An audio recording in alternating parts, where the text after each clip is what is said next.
Apprends comme si tu devais vivre toujours. C'est le mantra et l'objectif de ce podcast. À la découverte de profils inspirants au travers d'entretiens décomplexés. Mon ambition est de créer pour vous et pour moi l'opportunité d'apprendre et de comprendre. Et pourquoi pas de vous donner l'envie d'entreprendre. La curiosité et l'ouverture d'esprit sont les maîtres mots. Mon nom est Pierre Barrault. Et c'est un plaisir que de faire ce chemin avec vous. Ce podcast est sponsorisé par l'ISC Paris, École de commerce et de management. Il est réalisé avec les moyens techniques du studio de podcast du campus Orléans de l'ISC, dont je suis le directeur général. Avec son slogan Be Our Change, l'ISC invite tous ses étudiants à devenir le changement qu'ils veulent voir dans le monde. Une pédagogie d'apprentissage par l'expérience, un modèle unique et original. L'ISC Paris, membre de la Conférence des grandes écoles, propose des programmes Bachelor, programmes Master Grande École, Master of Science, MBA, DBA et toute une offre d'Executive Education. Ces deux campus, parisiens et orléanais, sont résolument tournés vers l'international, avec plus de 150 universités partenaires à l'étranger. L'ISC Paris peut également se prévaloir des plus grandes accréditations internationales, mais aussi d'un réseau de plus de 19 000 diplômés présents dans plus de 80 pays. Si comme moi vous êtes persuadé que tout est possible à qui rêve, ose, travaille et n'abandonne jamais, l'ISC Paris vous donnera l'opportunité de devenir celui que vous êtes. Bienvenue dans ce nouvel épisode de La Colle. Vous allez y découvrir mon ami Marc-Antoine. Marc-Antoine est avocat et c'est un spécialiste des questions numériques. Ce qui est bien avec lui, c'est que ça deviendrait presque clair. C'est quand même le seul avocat que je connaisse capable d'expliquer en BD la blockchain et toutes les problématiques juridiques que ça génère. Ça a l'air un peu aride dit comme ça, mais c'est passionnant et Marc-Antoine sait rendre ça passionnant.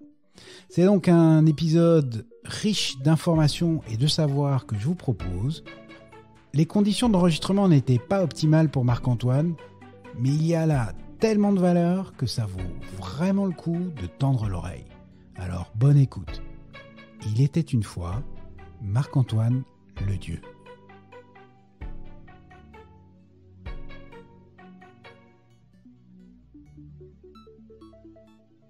Salut Marc-Antoine. Bonjour Pierre.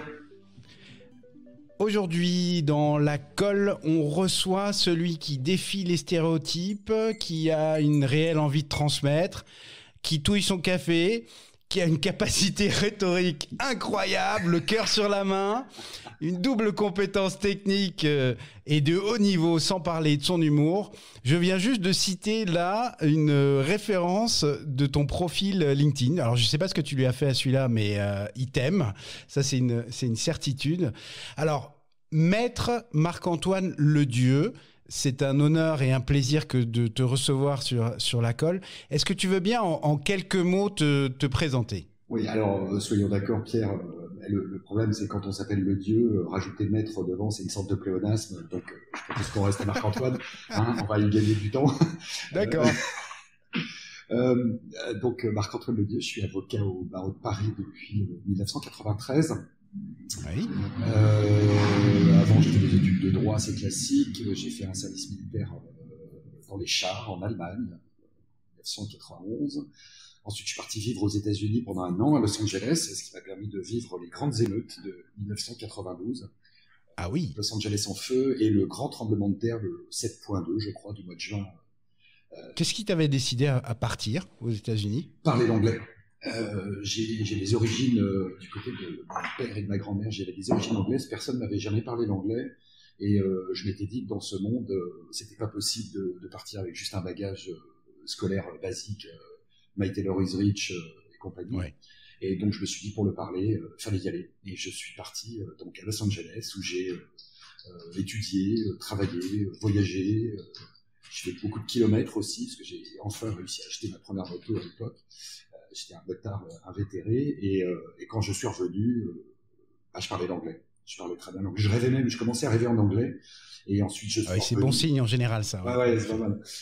J'étais à l'époque où Terminator 2, Judgment Day, était sorti à Hollywood. Il y avait des affiches géantes. Genre, il y a des références. Il y a des incontournables. Ouais, c'est ça. La science-fiction et Schwarzenegger. J'ai signé 2 fois en bas de la page. De là, je suis rentré en France. Donc j'ai fait mon école d'avocat, et en fait, j'ai bossé même pendant mon école. Pendant 5 ans, j'ai plaidé.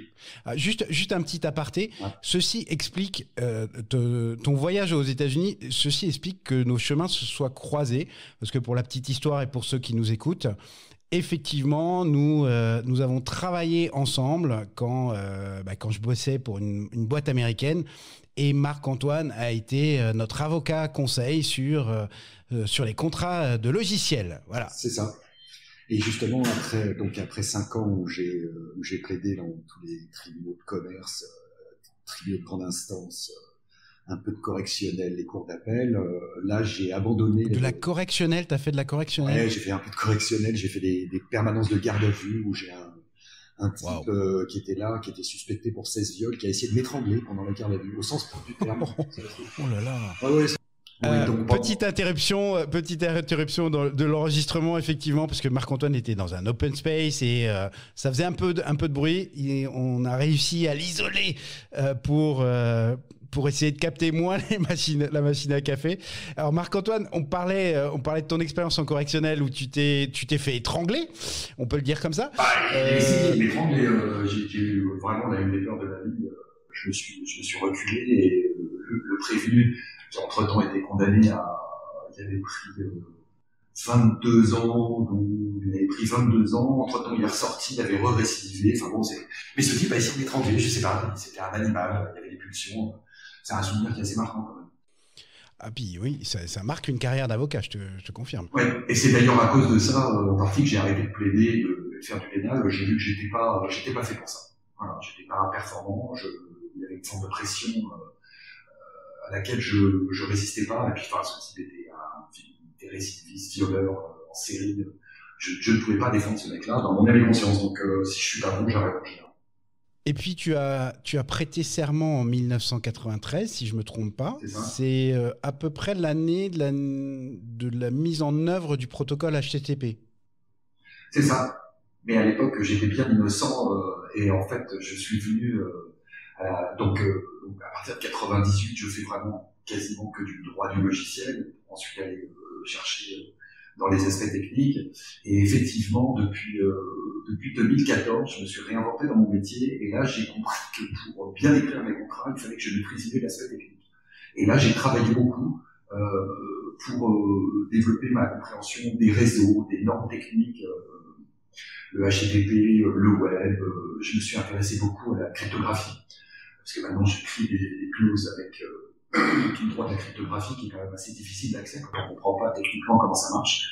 Et je continue, et puis bien sûr, la blockchain, j'ai étudié très en détail les blockchains depuis 2016, et dans la blockchain, il y a des tas de contraintes cryptographiques en termes d'authentification, de proto d'intégrité et d'horodatage, machin, donc maintenant, ce sont des notions que je manipule plus aisément qu'avant.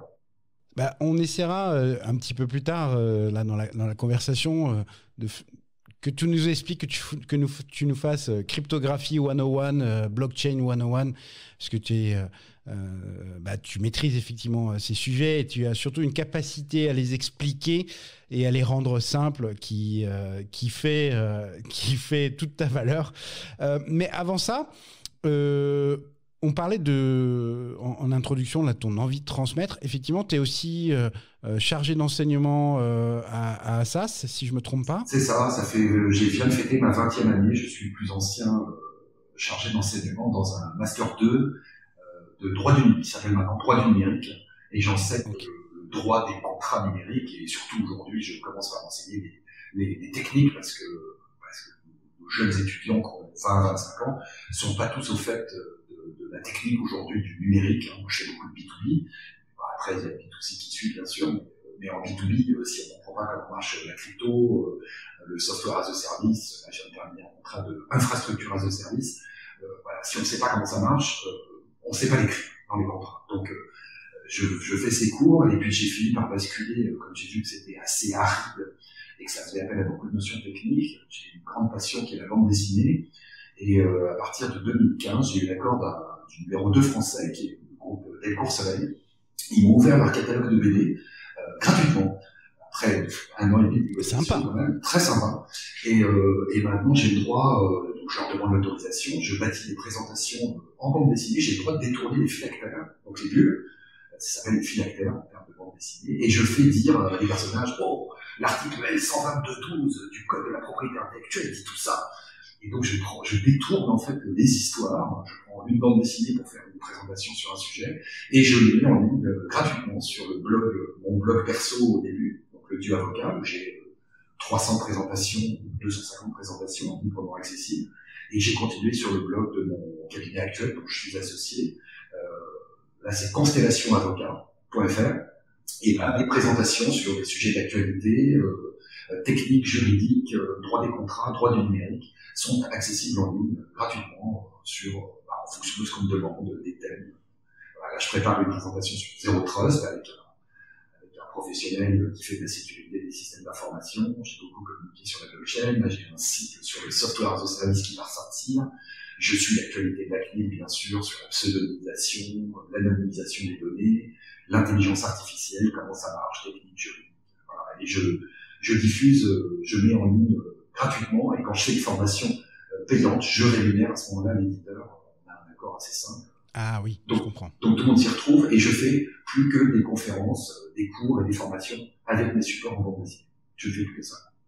Ce qui, pour, je pense, les étudiants doit être assez sympa, non ? Ça doit peut-être les déconcerter dans les premières minutes, peut-être ? Oui, ça surprend toujours au début, parce que les gens me voient arriver en disant « là, c'est quoi ce fou ?»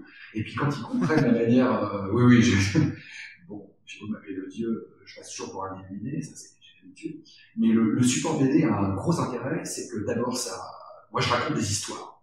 Moi, une présentation BD, c'est « Il était une fois », l'intelligence artificielle, le machine learning, le deep learning, et pour rendre ça accessible à des gens qui sont tech, pour comprendre les implications juridiques, faut rendre ça sympa, et pour les juristes qui ont en général pas de formation tech, ça leur permet aussi de rentrer dans le truc. Puis en plus, d'avoir moins peur au moins. Voilà, ça a moins peur, puis en temps, je leur dis, vous savez, si ce que je vous raconte vous emmerde, vous allez regarder les images, vous allez voir, c'est assez sympa, vous allez découvrir les univers de BD, et en fonction des matières, j'ai toujours le même univers pour faire les données personnelles, le même univers pour faire le software as a service, le même univers pour faire la blockchain, enfin, des univers différents en BD, toujours avec une unicité, et je raconte des histoires avec les BD, quoi.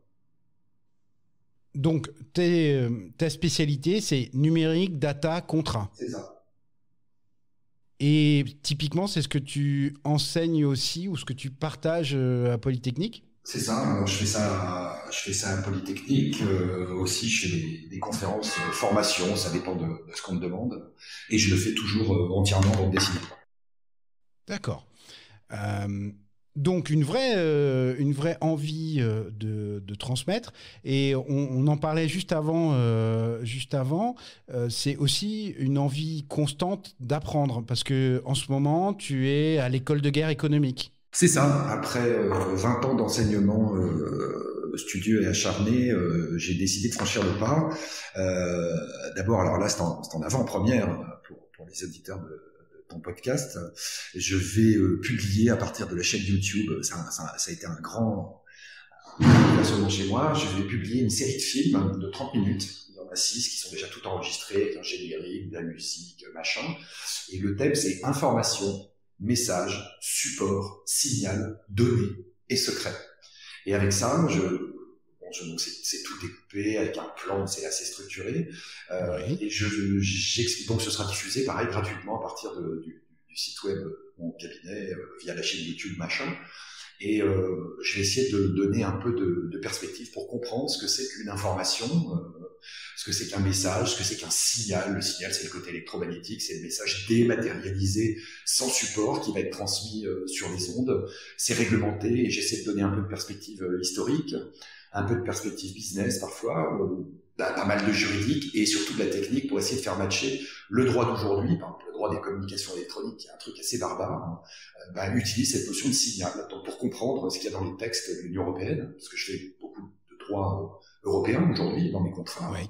Le logiciel, c'est du droit européen, les bases de données aussi, l'IA, c'est en train d'arriver, ça vient d'être annoncé, voilà, c'est du droit européen. J'essaye d'animer tout ça avec un peu de perspective, et ça me permet surtout moi de structurer mes raisonnements et d'être capable de dire, vous voyez, ça dans le contrat, allez lire ma présentation à tel endroit, voilà, vous avez tous les détails, ou allez voir le film. Et on essaie, chez Constellation, avec mes associés, on essaie de montrer que, en fait, on a changé de manière de bosser.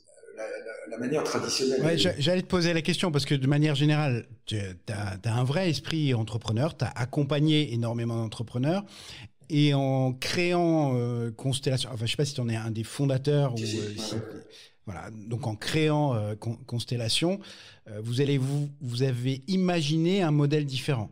C'est ça, c'est-à-dire que la vision traditionnelle de l'avocat, c'est on arrive dans un joli bureau avec des plafonds très hauts, des objets précieux du 19e, on s'assied. Bonjour, j'ai une question. Oui, c'est ça. Normalement, tu as une perruque aussi même, non? Oui, non, ça nous, les Français, on n'a jamais trop eu la perruque. Ça, c'est les anglo-saxons. Surtout les Anglais, les Américains, eux, ils sont juste en costume de ville classique. Et notre démarche a été, d'abord, on fonctionne en mode projet. On traite nos dossiers en mode projet. Là, on a des projets de blockchain. Il y en a un qui a des implications fiscales. On n'a pas de fiscaliste parmi nous. On a créé un réseau de partenaires en qui on a confiance. Et on monte des équipes et on price, on fait des choses comme le ferait une entreprise traditionnelle. Donc ça, c'est le mode de fonctionnement. Et de la manière dont on bosse aujourd'hui, on a vu que, bonjour, asseyez-vous, c'est 500 €, ça ne marche plus. Nous, on travaille pour des entreprises principalement dans la tech, ou qui ont des projets tech, numériques. Et notre démarche, c'est d'accompagner pas mal en avant-vente. C'est-à-dire qu'on répond à des questions, on débroussaille les problèmes, et ensuite, quand on sait ce qu'il faut faire, là, on fait un pricing, on fait un calendrier, on fait des équipes d'intervenants, on fait des comptes rendus, on fait des slides plutôt que des textes qui n'en finissent pas, sauf les contrats, bien sûr. Et on a cette démarche où on n'hésite pas à exposer notre savoir-faire avant. On répond aux questions ouvertement, verbalement. Ça nous prend 1 heure, 2 heures, 3 heures, parfois plus. Et ensuite, quand il y a du travail concret à faire avec de la vraie valeur ajoutée, là, on a des lettres de mission écrites qu'on fait accepter par nos clients, bientôt même par signature électronique, et on bosse comme ça. C'est vrai que vous faites un vrai effort d'avant-vente, entre guillemets? C'est ça, c'est une politique délibérée et assumée chez nous, parce qu'on voit qu'aujourd'hui, d'abord la concurrence est réelle sur le marché des avocats, et que les avocats ont très mauvaise réputation. Les avocats, ils parlent beaucoup, mais il y en a beaucoup qui disent plein de conneries. Et donc, nous, on essaie de démontrer avant qu'on sait de quoi on parle, qu'on a compris ce dont nos clients ont besoin, et dans notre philosophie, nos clients, ils ont des problèmes, ils le savent d'ailleurs pas toujours, et nous, on n'est pas là pour leur expliquer leurs problèmes, on est là pour leur trouver des solutions. Et donc, on a cette démarche, tu as un problème, peut-être, on va t'expliquer quelle est la réalité de ton problème juridique, et nous, on va te trouver des solutions.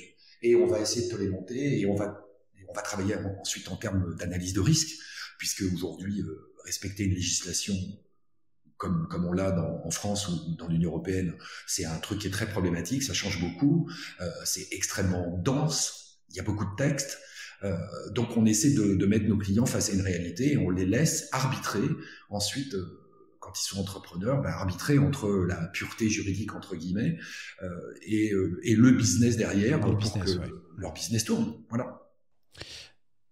Dans les typologies de clients de Constellation, on va retrouver quel type de...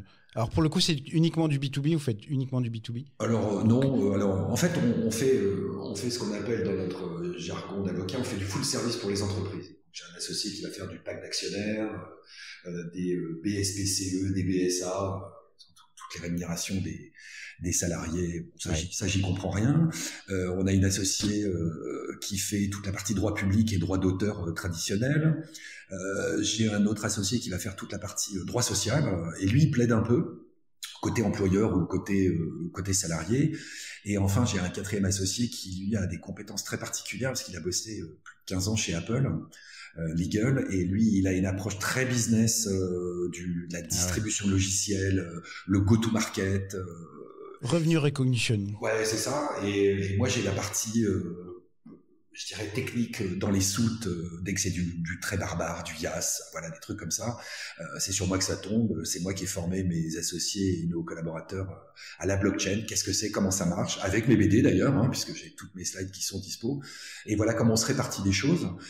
Et en fait, pour répondre à ta question, on a deux typologies de clients. On a soit des entrepreneurs, débutants, confirmés, chevronnés, qui lancent des projets. Donc on les accompagne, et ensuite on a des très très gros qui nous appellent pour des expertises ultra pointues, oui. Comme par exemple les cookie traceurs. Qu'est-ce qu'on peut faire dans un cookie tracer? Là, je travaille un peu pour l'industrie de la pub ciblée en ligne, qui a du mal à intégrer d'ailleurs le RGPD. Et là, à ce moment-là, ou sur des problématiques de sécurité des systèmes d'information, je fais beaucoup de contrats avec des notions de malware et de vulnérabilité. Et là, on arrive comme des mercenaires sur des problématiques ultra pointues, sur parfois des très gros dossiers. Voilà, on a toute la palette. Maître, est-ce que vous pouvez me parler des articles 323-1 à 323-3 du Code pénal? Ça, c'est magnifique, ça. C'est les atteintes sans réviser. Et de mémoire, c'est tout ce qui est accès et maintien frauduleux dans un système de traitement automatisé de données. Oui, ça fait pas rêver dit comme ça. En fait, c'est comment les hackers, comment le droit pénal envisage la répression des gens qui vont rentrer sans autorisation et de manière malveillante dans des systèmes d'information. Parce que le terme légal, c'est système de traitement automatisé de données. Aujourd'hui, les textes les plus récents disent système d'information. Et un système d'information, ça peut être un téléphone, un ordinateur ou un réseau d'entreprise, un site web. Et dans les contrats aujourd'hui, on autorise à faire des pen tests, par exemple, ou des audits de sécurité, c'est le terme hypocrite pour pen test, et on encadre ça et on l'écrit dans les contrats, dans le strict respect des articles 323, 323. Pain test, c'est P-A-I-N? Non, ça pourrait. Non, c'est juste pénétration test. C'est les tests, les tests d'intrusion.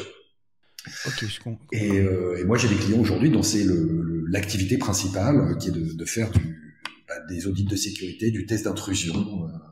Et donc, je fais leurs conditions générales et leurs conditions particulières d'intervention, ou leurs outils de détection en mode SaaS sur des grosses plateformes, pour voir si on arrive à détecter les vulnérabilités connues et identifiées, parce que c'est bien ça le problème aujourd'hui.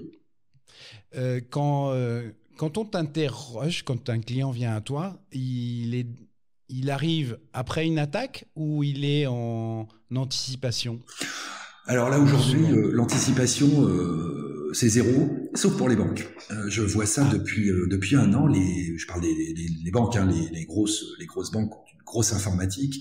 Les pirates ont compris que aller piquer 50 € sur le compte bancaire de Madame Michu, c'était pas mal, hein. Mais si on allait attaquer directement les bases de données des banques, on se servait directement à la source. Et aujourd'hui, la réalité du phénomène, c'est que les cyberattaques, et notamment les crypto-lockers, rapportent en termes mondiaux plus que la prostitution et la drogue. Parce que avec gros business, donc. Oui, c'est un business qui a explosé depuis 3-4 ans. La grande bascule, ça a été 2017. Ça a été les 2 mois où on a pris respectivement WannaCry et NotPetya. Les 2 virus, dont un d'ailleurs n'était pas un crypto-locker, c'était ce qu'on appelle un wiper, c'est-à-dire que c'était habillé comme un crypto-locker, mais si on payait la rançon, on ne recevait jamais les clés de déchiffrement. Donc voilà, c'est un peu particulier. Et ça effaçait tout en tout cas, là c'était garanti. Et les banques ont pris conscience de la réalité du phénomène. Donc après 2017 et depuis 2018, il y a dans des contrats, quand on est éditeur de logiciels, parce que ce sont beaucoup mes clients, et qu'on installe un logiciel dans le système d'information d'une banque, on a une annexe de sécurité qui fait entre 5 et 8 pages. Et qui ne sont pas négociées d'ailleurs par des juristes, qui sont négociées directement par des RSSI, par les responsables de la sécurité des systèmes d'information. Et comme j'ai développé cette double compétence technique et juridique, quand j'ai des négociations pour mes clients, donc on a un pool de juristes en face, parce que chez les banques, ils sont très équipés en juristes, assez bons d'ailleurs, souvent, et ils disent « Ah, là, l'annexe sécurité, c'est pas nous, c'est le RSSI. Et qui est-ce qui négocie de votre côté avec le RSSI ?» Et je réponds « Bah moi aussi. » Et avec le RSSI, on comprend très bien. parce que ce sont des gens qui sont raisonnables, et comme j'ai compris quelles étaient leurs problématiques, on trouve beaucoup plus facilement qu'avec les juristes des terrains d'entente sur ce qu'on écrit, les responsabilités que l'on prend, les engagements qu'on est capable de tenir, et ça s'écrit, voilà, c'est du juridique avec beaucoup de jargon technique, mais ça se passe bien. Et ce sont les banques qui poussent beaucoup à la sécurité des systèmes d'information. Et sinon, pour répondre à ta question, les autres, la sécurité, c'est du pognon à dépenser pour rien, c'est bien connu, quoi. C'est vrai, j'ai un appartement, pourquoi je mettrais une serrure sur la porte, hein, c'est dépenser du pognon pour rien. C'est très révélateur de l'état actuel des professionnels, hein, qui rendent des services en ligne, qui font du site web ou qui fournissent du logiciel. La sécurité, ça monte pas encore au cerveau jusqu'au jour où ils se font cyberattaquer. Et là évidemment, on change de catégorie. Et puis, même côté des professionnels du droit, dans mon souvenir, le tribunal de Paris s'est fait pirater. Il y a un grand gap. Ça te fait rire. Oui, parce que moi, je le vois au niveau de mes confrères et de mes associés. J'ai fini par m'équiper. T'éloignes pas du micro, Marc-Antoine, t'éloignes pas du micro. Là, c'est bon, je suis toujours là, c'est bon ? Ouais, c'est bon. Ok. Le problème de la sécurité des systèmes d'information, par exemple, c'est l'email. Quand on envoie, nous, avocats, des documents un peu confidentiels en pièces jointes, c'est sécurité zéro. Donc déjà, nous, on a adopté un système de transfert de documents avec une plateforme sécurisée. Moi, elle est chiffrée bout en bout. Donc de mon terminal jusqu'à la plateforme, de la plateforme jusqu'au terminal destinataire de mes contrats, projets de contrats, notes, machin. Donc déjà, personne ne peut intercepter. Là, ça commence à être vraiment sérieux. Puis moi, j'ai pris un service durci, je travaille un peu pour l'industrie de la défense. Donc à un moment, on arrête de rire. Et sur mon téléphone, j'ai mis un VPN souverain européen qui me permet de naviguer dans des conditions de sécurité à minima raisonnable. Et je vois avec mes associés, ça a beaucoup de mal à prendre. Ça, les transferts sécurisés de documents, ils ont compris. Alors le téléphone, le VPN, les cookies, ça leur passe complètement au-dessus. Et nos clients sont absolument pas là. Et je vois qu'on est très peu nombreux à avoir pris le problème à bras-le-corps. Et dans les entreprises, chez les professionnels, c'est pareil. Et là, évidemment, avec le mouvement Covid, puisqu'on va reprendre un confinement là, incessamment. Oui, on enregistre la veille du confinement, la deuxième confinement. La prise d'effet du confinement, voilà. Et là, évidemment, il y a des tas d'industries. Alors, industrie, c'est l'industrie de la data, hein, c'est pas que l'industrie de l'eau, mais il y a beaucoup de gens dans l'industrie de la data. On installe des salariés ou des collaborateurs en remote avec leur portable à distance. Il faut sécuriser les connexions. Et là, évidemment, tout le monde s'y est mis en catastrophe au mois de mars dernier. Et là, on va prendre un deuxième effet de rééquipement de beaucoup de salariés, de beaucoup d'entreprises entre elles. On va resécuriser, on va refaire du VPN, on va refaire du chiffrement partout, parce que c'est la seule manière d'obtenir un peu de sécurité dans nos échanges d'informations entre un client, son avocat, entre deux entreprises qui négocient un truc.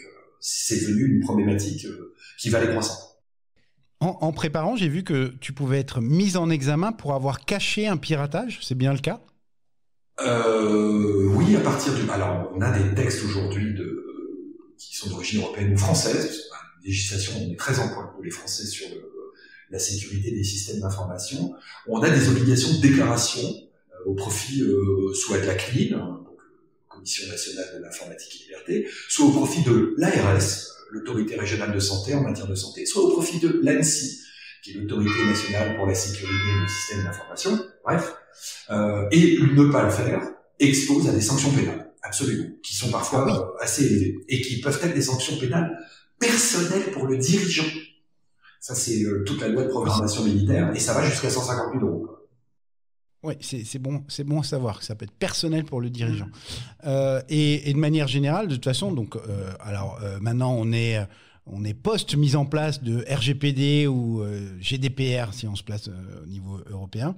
Et là aussi, je lisais qu'il y avait une class action derrière, sur Oracle et Salesforce, avec derrière des demandes de plusieurs milliards d'euros, de dollars d'ailleurs, de dédommagement. Oui. Il y a un vrai mouvement. Alors, il y a d'un côté le mouvement citoyen. Les gens commencent à comprendre que l'espace est donné comme ça, tout le problème des cookies traceurs de partout, la navigation sur le web enregistrée systématiquement par Google, ça c'est Snowden qui nous l'a révélé publiquement, et l'ampleur du phénomène d'espionnage à la base par les sociétés privées, c'est des GAFA, qui collectent massivement toutes les données qu'ils peuvent, et après c'est la NSA, une fois que c'est rapatrié aux US, c'est la NSA qui prend, qui fait une copie entre guillemets, ou qui arrive maintenant même à traiter plus souvent en temps réel toutes ces données, qui les analyse, qui les stocke quand ça l'intéresse, et qui se fait des méga bases de données. Aujourd'hui, ce qu'a révélé Snowden en 2013, c'est que les États-Unis ont fiché l'humanité. Voilà. C'est à l'échelle mondiale. Ils ont fait un fichage, et ça continue bien sûr. Alors, si je parle à ma mère, elle me dit « Ouais, mais de toute façon, s'ils écoutent mes conversations, ça n'a aucun intérêt. » Est-ce que tu peux expliquer à ma maman ce que sont les métadonnées ? C'est ça la grosse difficulté, c'est là où beaucoup de juristes ont des difficultés à comprendre. En fait, quand on téléphone, quand on envoie un SMS, quand on envoie un mail, il faut distinguer deux choses. Il faut distinguer la partie contenu. Voilà, quand on se parle, on échange du contenu, c'est une production humaine. Quand on s'envoie un message sur une messagerie instantanée, un chat, tout ce qu'on veut, on échange du contenu. Et pour échanger ce contenu, il faut qu'il y ait un terminal de départ et un terminal d'arrivée. Et pour ça, techniquement, il faut, quand on est un serveur web, il faut être capable de dire « Ah bah tiens, toi tu veux consulter mon site web à partir d'un téléphone portable, donc d'un écran de telle taille, ou alors tu vas consulter depuis une tablette, ou tu vas consulter depuis un laptop, un ordinateur portable. » Et pour que l'affichage puisse se faire dans de bonnes conditions, eh bien, il y a un échange de données techniques entre le terminal de départ et le terminal de réception. Et ces données techniques, ce sont des métadonnées. Ça permet de savoir si une conversation a duré 3 minutes 30, et là, on va décompter 3 minutes 30, par exemple, à l'international, un opérateur télécom va facturer 2 minutes 30. Ils vont pas écouter les conversations. C'est fini, ça, à part dans les enquêtes judiciaires, on n'écoute pas les conversations. Il n'y a pas besoin, puis il y en a trop. Donc, on va traiter les métadonnées. Qui, à partir de quel endroit, pendant combien de temps, avec quel terminal, avec quel OS, est-ce que je suis en Wi-Fi, est-ce que je suis en 4G, est-ce que je suis en 5G, est-ce que je suis en 3G, est-ce que j'envoie un pigeon voyageur. C'est moins traçable, ça, tout de suite. C'est un peu moins simple. Mais le principe de ces métadonnées, c'est toutes les données techniques, exclusivement techniques, qui vont permettre d'envoyer l'information et de la recevoir. Et si on prend cette masse de données techniques, ça peut être des données de navigation. J'ai cliqué sur tel endroit, j'ai été consulté telle page, tout ça, ce sont des données qui sont purement techniques. Et bien, si on agrège toutes ces données dans le temps, comme nous passons notre temps à échanger des informations sur les réseaux sociaux, en se téléphonant, et ben, toutes ces informations agrégées permettent d'établir des profils extrêmement performants sur tout le monde.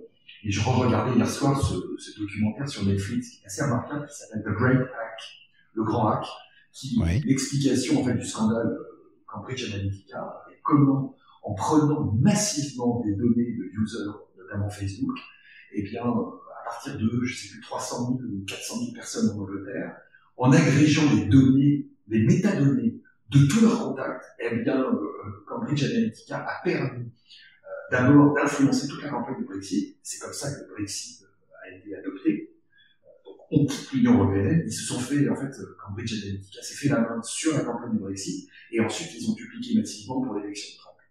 Et la technologie aujourd'hui avec les métadonnées permet de faire des campagnes ciblées à l'échelle individuelle pour influencer la connaissance, la réflexion et par exemple les votes. Et on sait que ça a très bien marché pour l'élection de Trump en visant 800 000 personnes aux États-Unis. Et bien l'élection américaine a basculé et Donald Trump a été élu. Oui, de ce que j'en ai compris, en tout cas sur Cambridge Analytica, c'est que justement ils faisaient de l'hyper-profiling et ils arrivaient à mettre les gens dans une bulle d'information. C'est-à-dire qu'ils les isolaient complètement du reste du monde de l'information, entre guillemets, et via Facebook, ils les mettaient dans une bulle où on leur envoyait uniquement finalement l'information qui allait les faire voter Trump ou pro-Brexit. C'est ça. Mais ça, à la base, donc effectivement, ça a été possible parce que les systèmes aujourd'hui sont capables d'agréger des millions d'informations sur un seul individu et d'en extraire la substantifique moelle, de faire de l'hyper-profiling. Et donc il y a un vrai... Il y a donc un vrai business de la data. Alors, il y a deux aspects. Il y a le business mondial qui permet, par exemple, de faire de la publicité ciblée. Et puis après ça, il y a l'aspect politique, donc on est capable de viser les gens. Et puis ensuite, il y a l'aspect espionnage pur et dur, au sens des États qui arrivent à ficher leur population entière, ou la population des alliés, ou la population des adversaires, puisque bien sûr, quand on est au niveau de l'État, les outils logiciels, en réalité, sont les mêmes, parce qu'en face de la publicité ciblée, dans une certaine mesure, ou du fichage de population entière, techniquement, les outils sont les mêmes, et s'appuient sur les métadonnées. Et les métadonnées, c'est inhérent au système, au fonctionnement de l'Internet, du web et de tous nos systèmes de messagerie, même dans des univers dits logués, comme Facebook, comme Google. Voilà, on rentre un login et un password, on laisse des quantités de métadonnées phénoménales, et ces métadonnées aujourd'hui sont suffisantes pour arriver à vous mettre dans une bonne catégorie. Il y avait dans ce reportage que j'ai revu par hasard hier soir, le Cambridge Analytica expliquait que pour chaque personne, ils avaient 5000 points d'entrée par personne pour arriver à les classer dans les bonnes cases, entre guillemets. Donc, par personne, 5000 natures d'informations identifiées, classées, répertoriées et utilisables. C'est phénoménal. Voilà. La technologie aujourd'hui le permet. Et après ça, quand en plus on va appliquer de l'intelligence artificielle derrière, et puis on va pousser les gens à aller vers leur centre d'intérêt, vers leur peur. Et tout ça fonctionne beaucoup avec le référent humain qui est la peur. Voilà. Si on génère la peur, on va générer des réactions, et donc on va générer des achats, on va générer des votes, on va générer des tas de réactions, des tas d'habitudes. Et en fait, ces systèmes aujourd'hui, à base de data, pure et dure, de métadonnées, aujourd'hui permettent d'influencer la vie des gens, leur comportement, leurs achats, leurs votes. C'est la réalité aujourd'hui du business généralisé de la data. Donc le RGPD est quand même censé nous protéger un petit peu. Il y a un truc qui s'appelle le Safe Harbor aussi, mais en contrepartie, on a le Patriot Act côté US, le Cloud Act, etc. Tu peux nous expliquer un peu toutes ces lois qui sont censées soit protéger les intérêts américains, soit nous protéger nous. Ouais. Alors le fond de ce qu'a voulu faire l'Union européenne, on avait une grosse directive en 95 déjà. Bon, d'abord historiquement c'est la France. La France en 78 avait pris sa loi informatique et Cocorico. Premier pays au monde qui réglemente dans une certaine mesure la collecte de données à caractère personnel. Ça s'appelait des informations nominatives à l'époque, mais c'était bien ça. Sauf qu'en 78, c'est qui pouvait ficher. Il y avait les États, et puis il y avait les grandes compagnies d'assurance, les grandes banques qui avaient des gros IBM mainframe, voilà, et qui commençaient à avoir des gros stocks de données sur les assurés, la Sécu, la police, la justice, l'armée, bref. En 95, l'Union européenne a vu qu'il y avait un problème, donc on a pris une directive qu'on appelait la directive Data Protection, et qui commençait à poser un premier régime juridique de protection des données pour l'ensemble des pays de l'Union européenne. Et quand Snowden a révélé, on en revient à lui, parce que ça a été le tremblement de terre dans l'industrie de la data, quand on a vu l'ampleur du programme de surveillance des Américains, via leur législation Patriot Act, ou surtout FISA, qui était le Foreign Intelligence Surveillance Act, là c'était la loi par laquelle les Américains s'autorisaient à espionner le monde entier. Donc ils avaient une loi spéciale. Ils se sont auto-autorisés. Bien sûr, en dehors du territoire des États-Unis pour les non-américains.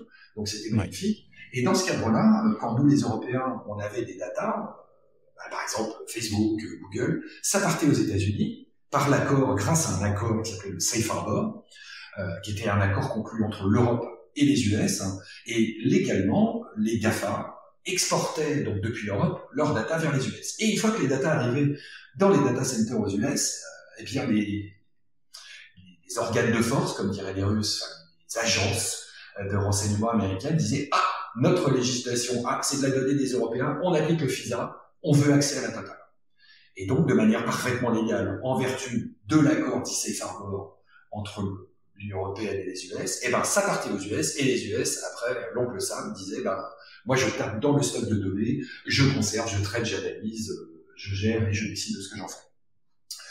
Alors, ce qui est marrant, c'est que c'est violent quand même, hein. Oui, c'était très puissant. Mais alors, dans les années 90 jusqu'à 2010, le gros quand on a commencé à faire du software as a service, c'est-à-dire qu'on n'a plus les logiciels dans son ordinateur, ils sont installés dans les data centers et on y accède par l'internet. C'est ça le software as a service, le cloud. Oui. C'est des logiciels qui sont pas dans nos machines, mais qui sont sur des machines distantes. Et on se connecte, login, password, on envoie de la data, ce qu'on appelle la data input.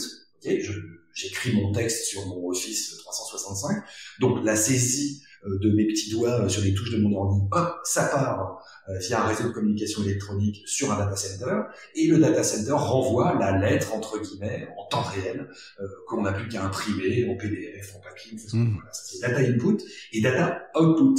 La data output, c'est le résultat du traitement de la donnée input qui permet de faire la vidéo, du texte, du son, de tout ce qu'on veut. Et quand Snowden a révélé, donc en 2013, que toutes nos data input-output partaient aux États-Unis et faisaient l'objet d'un fichage, l'Union européenne s'est fâchée, ils ont dit ok, on arrête, RGPD. Le temps que ce soit adopté, que ça rentre en vigueur, c'est voté en 2016, ça rentre en vigueur en 2018. Et là, l'idée, c'est quoi? C'est, eh bien, aujourd'hui, à titre commercial, dans le business de la data, on vous demande d'informer les personnes physiques, les salariés, les acheteurs en ligne, les gens qui se baladent sur les réseaux sociaux, les gens qui vont sur les forums de discussion. Eh bien, on vous demande de dire ce que vous prenez comme données, pourquoi et comment et pendant combien de temps. Et alors après, je rentre pas dans le détail de la mécanique juridique. Il y a des traitements avec consentement, c'est 10% des traitements, et surtout ce sont des traitements sans consentement pour la plupart. Si tu veux, moi j'achète des BD parfois en ligne, des BD papier en ligne. Et si je dis à monsieur Amazon, si je lui donne pas mon adresse postale, il va jamais m'envoyer la BD. Il ne peut pas livrer à la base. Voilà. Et donc, qu'est-ce que va dire de manière tout à fait légitime Amazon, de dire, chère madame, cher monsieur, vous voulez que je vous livre la BD chez vous, je suis obligé de prendre vos données, c'est nécessaire à l'exécution du contrat. Et je ne vous demande pas votre consentement. Si vous ne me donnez pas vos données, il n'y aura pas de contrat. Oui. Donc c'est un traitement sans consentement, mais nécessaire à l'exécution d'un contrat, de mesures contractuelles, patati patata. Et les traitements de données sans consentement sont l'immense majorité des traitements de données, mais ça implique une information de la part de celui qui va collecter. Okay. Au moins on sait. Voilà. Et le Cloud Act derrière, c'est quoi? Alors le Cloud Act, c'est un peu différent. Le Cloud Act, c'est une capacité. Alors c'est parti d'un litige entre justement les agences de renseignement américaines et Microsoft. Microsoft avait un data center qui était en Irlande, et les États-Unis voulaient accéder à des données liées à un trafic de drogue d'ailleurs, qui étaient stockées sur ce data center en Irlande.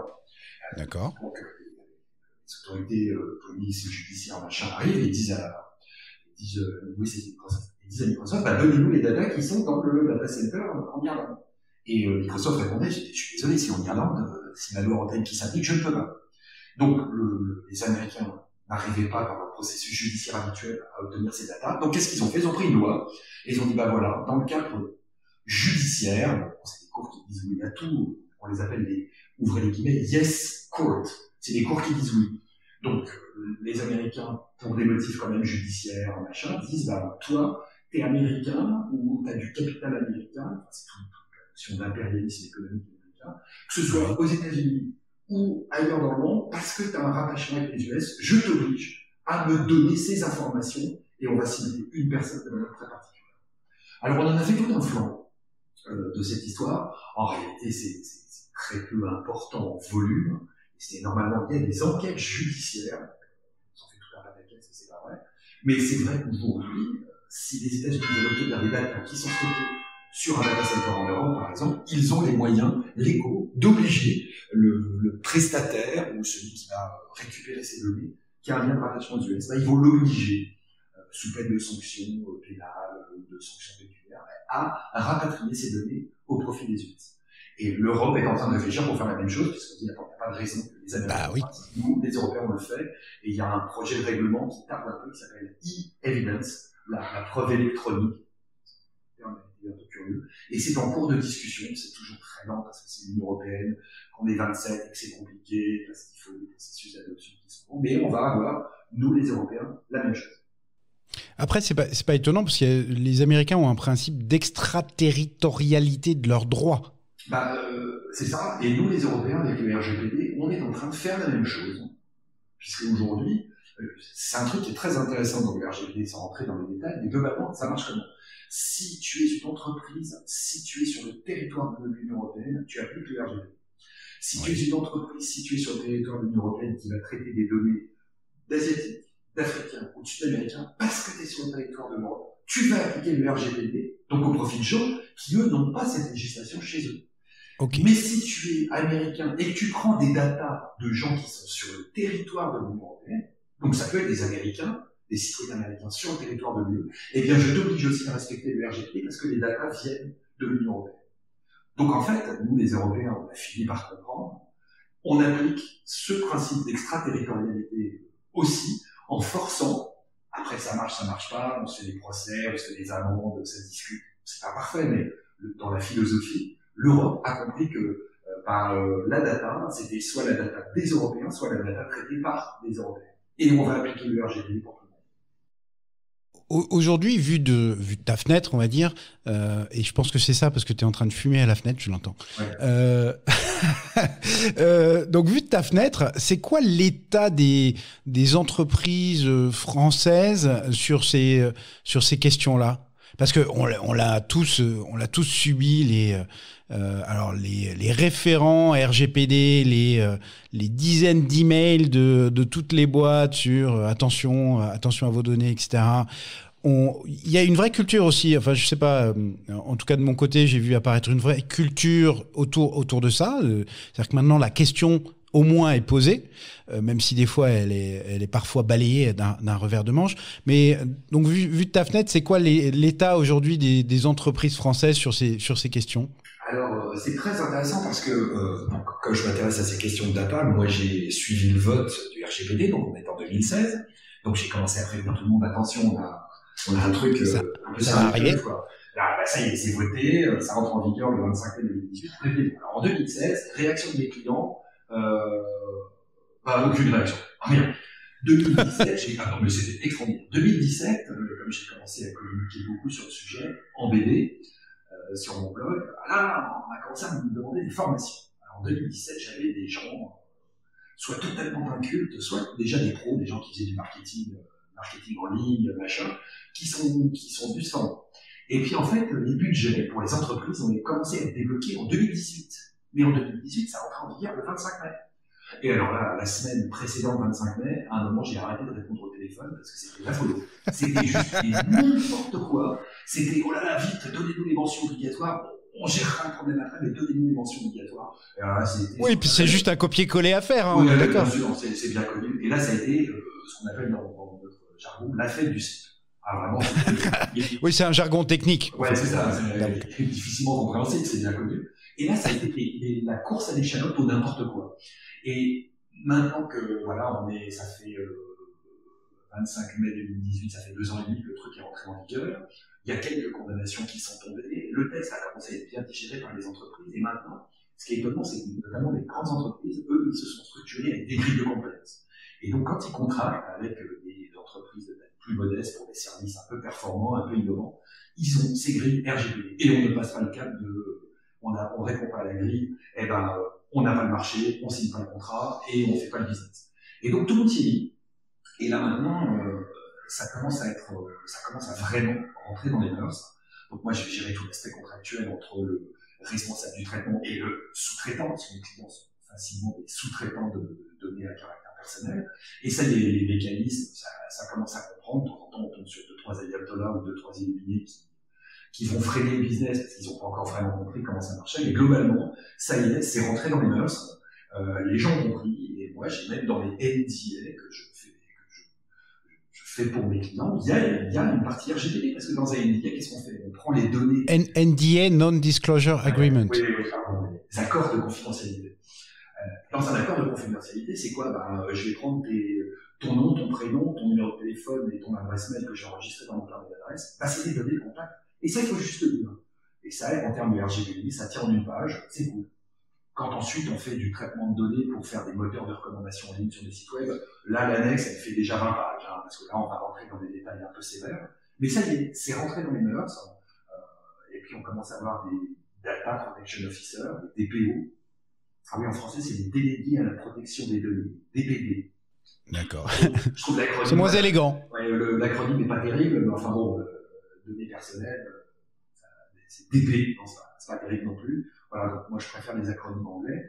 Mais ça y est, ça commence à rentrer vraiment dans les mœurs, à part quelques industries qui résistent contre vent et marée, comme l'industrie de la pub en ligne, pour la presse en ligne. Alors ils ne comprennent pas que ça s'applique à eux, et ils résistent encore, jusqu'au jour où il y en a qui vont en prendre plein la tête et qui servira d'exemple pour les autres, parce qu'aujourd'hui, la réponse judiciaire, j'en parle là des autorités de contrôle, donc c'est la CNIL en France. La CNIL en France, ils prennent quelqu'un, ils le massacrent, quand il a tout bien fait mal, ils le massacrent, ça publie avec le nom de l'entreprise. Ouais, c'est de on fait du shaming. Ouais, exactement. C'est tout à fait ça. Puis c'est écrit dans les textes, c'est prévu, c'est justifié dans les décisions de condamnation qui sont publiques. Il faut aller sur legifrance.gouv.fr, il faut aller sur le site de la CNIL. Il y a les décisions et il y a marqué vu l'ampleur du non-respect du RGPD, la commission considère qu'il est de bon ton de condamner à publication pendant 2 ans avec le nom de l'entreprise. Et là, tout d'un coup, on a la jurisprudence Futura, on a la jurisprudence Google, et moi, mes clients qui sont actuellement en cours de contrôle, j'en ai plusieurs, leur but, ils veulent bien se faire condamner, hein, mais surtout pas avec leur nom. Voilà. Donc, il y a des tas de manières de... Eh ben oui, parce que là, tu attaques la marque, donc tu attaques la valeur même de la réputation. Bah oui, ouais. Quand je suis celui qui a été condamné parce que je suis l'exemple de tout ce qu'il ne faut pas faire, c'est pas bon, quoi.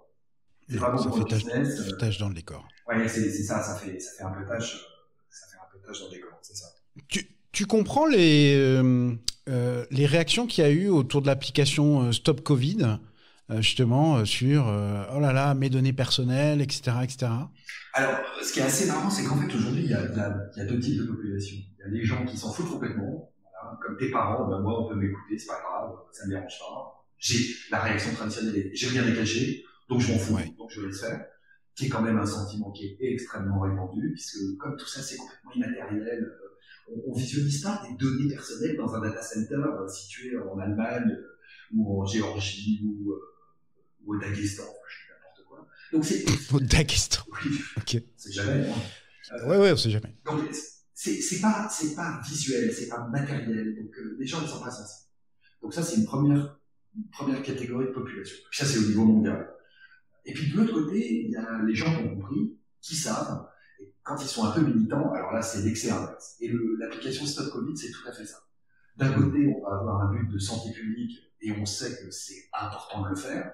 Et puis de l'autre côté, il y a la paranoïa très traditionnelle de pays où on est libre, où on s'exprime, comme la France. Et là, ça va être le concours Lépine de l'argument le plus foireux pour dire mais que va-t-on faire de nos données, le concours Lépine de l'argument foireux, c'est bon ça. Oui, et en fait en France on aime bien se poignarder des saucisses, hein, pour le dire aussi avec une expression que j'aime bien. Et donc on va prendre un truc et on va en faire un flanc pendant 2 ans. Or la réalité des problèmes de l'application Stop Covid, que ce soit en France, en Allemagne ou en Angleterre, c'est que ces applications ne marchent que si elles sont adaptées par, j'ai vu des statistiques, c'est 60 à 70% de la population. Parce que là, on a un vrai maillage géographique qui permet vraiment de savoir qui est en contact avec qui. Et la première application Stop Covid en France a été adoptée par combien? 10%. 3 à 10%. Voilà. Donc, ça ne sert à rien, déjà en termes de résultats. Et puis ensuite, si on veut être paranoïaque, on va dire que c'est un scandale, que le gouvernement nous espionne, que nous vivons en pleine dictature.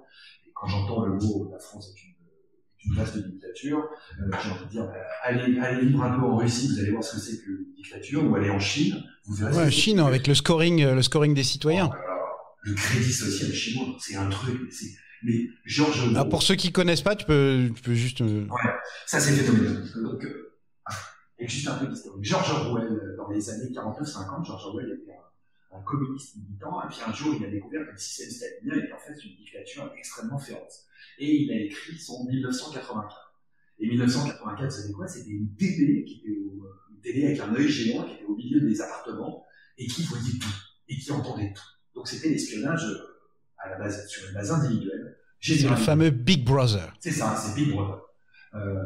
Et ce qu'a fait la Chine, qui a compris dans les années 90 qu'il fallait s'éveiller et se mettre au parfum, la Chine a massivement investi dans les technologies du numérique. Alors d'abord, ils ont construit un Internet souverain, puisqu'il y a ce qu'on appelle la Grande Muraille de Chine, que tout le monde connaît, cette espèce de maison extraordinaire qui fait des milliers de kilomètres, et ils ont fait la même chose pour l'Internet. Ils ont fait ce qu'on appelle The Great Chinese Wall, le grand pare-feu chinois. Et aujourd'hui, la Chine est en mesure de contrôler ce qui rentre et ce qui sort en termes de trafic Internet. Tout azimut, communication téléphonique, messagerie, logiciel, tout. Ils sont capables de contrôler ce qui rentre, ce qui sort. Et la Chine a poussé le raisonnement très loin. Ils ont mis, je ne sais plus combien de millions de caméras, enfin, combien de centaines de millions de caméras. Ils ont couvert d'abord les villes, toute la grande mégalopole. Ils ont mis des caméras partout. Ils ont mis tous les téléphones, toutes les données de tout le monde sont collectées en temps réel. Et tout le monde est noté dans son comportement social. T'as pas traversé dans les clous, t'as pas payé ta pension alimentaire, tiens, t'es plutôt gay, ou plutôt je sais pas quoi, ou plutôt truc. T'as craché par terre. Ou t'as craché par terre, ou t'es ouïghour, ou t'es je sais pas quoi. Et les gens sont notés en temps réel avec un score, ça s'appelle le crédit social. Et si on a un mauvais score, on peut pas voyager dans le train qu'on veut, on peut pas prendre l'avion pour aller à l'étranger, on se voit refuser certaines formations, on se voit refuser des crédits. Donc on peut plus acheter, je sais pas, son appartement, son truc. Et la Chine a bâti, et ça fonctionne aujourd'hui, les industriels c'est en production, ça fonctionne vraiment.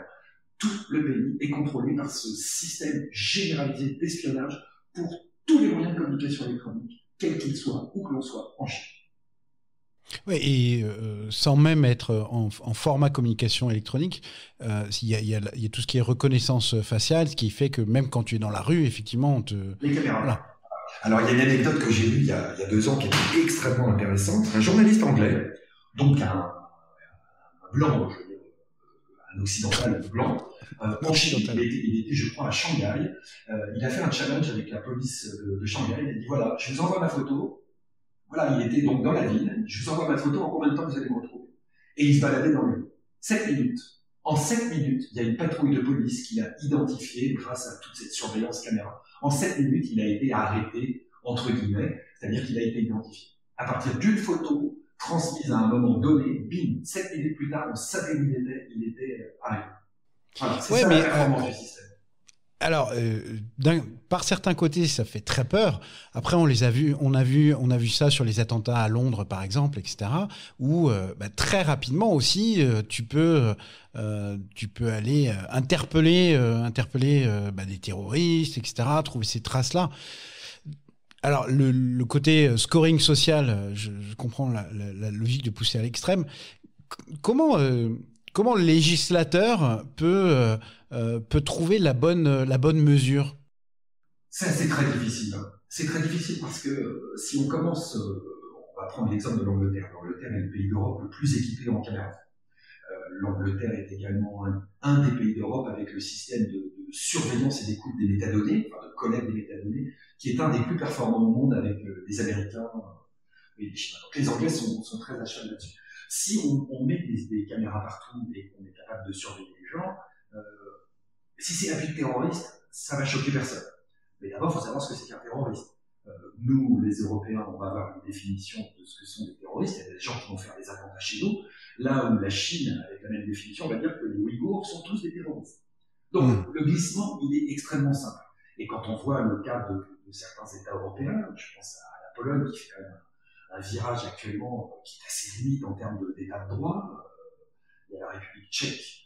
Oui, et puis ils viennent de passer des lois autour de l'avortement. Et voilà, donc le même... je vais essayer de me passer parce que ça va encore faire des minutes. Attends, il faut laisser les cloches parler.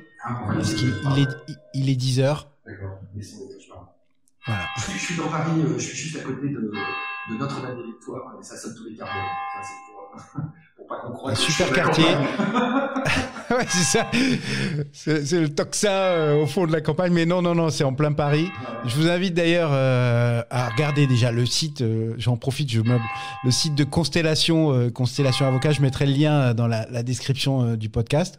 Bureau super sympa, quartier super sympa, et puis une équipe juste au top. Donc voilà.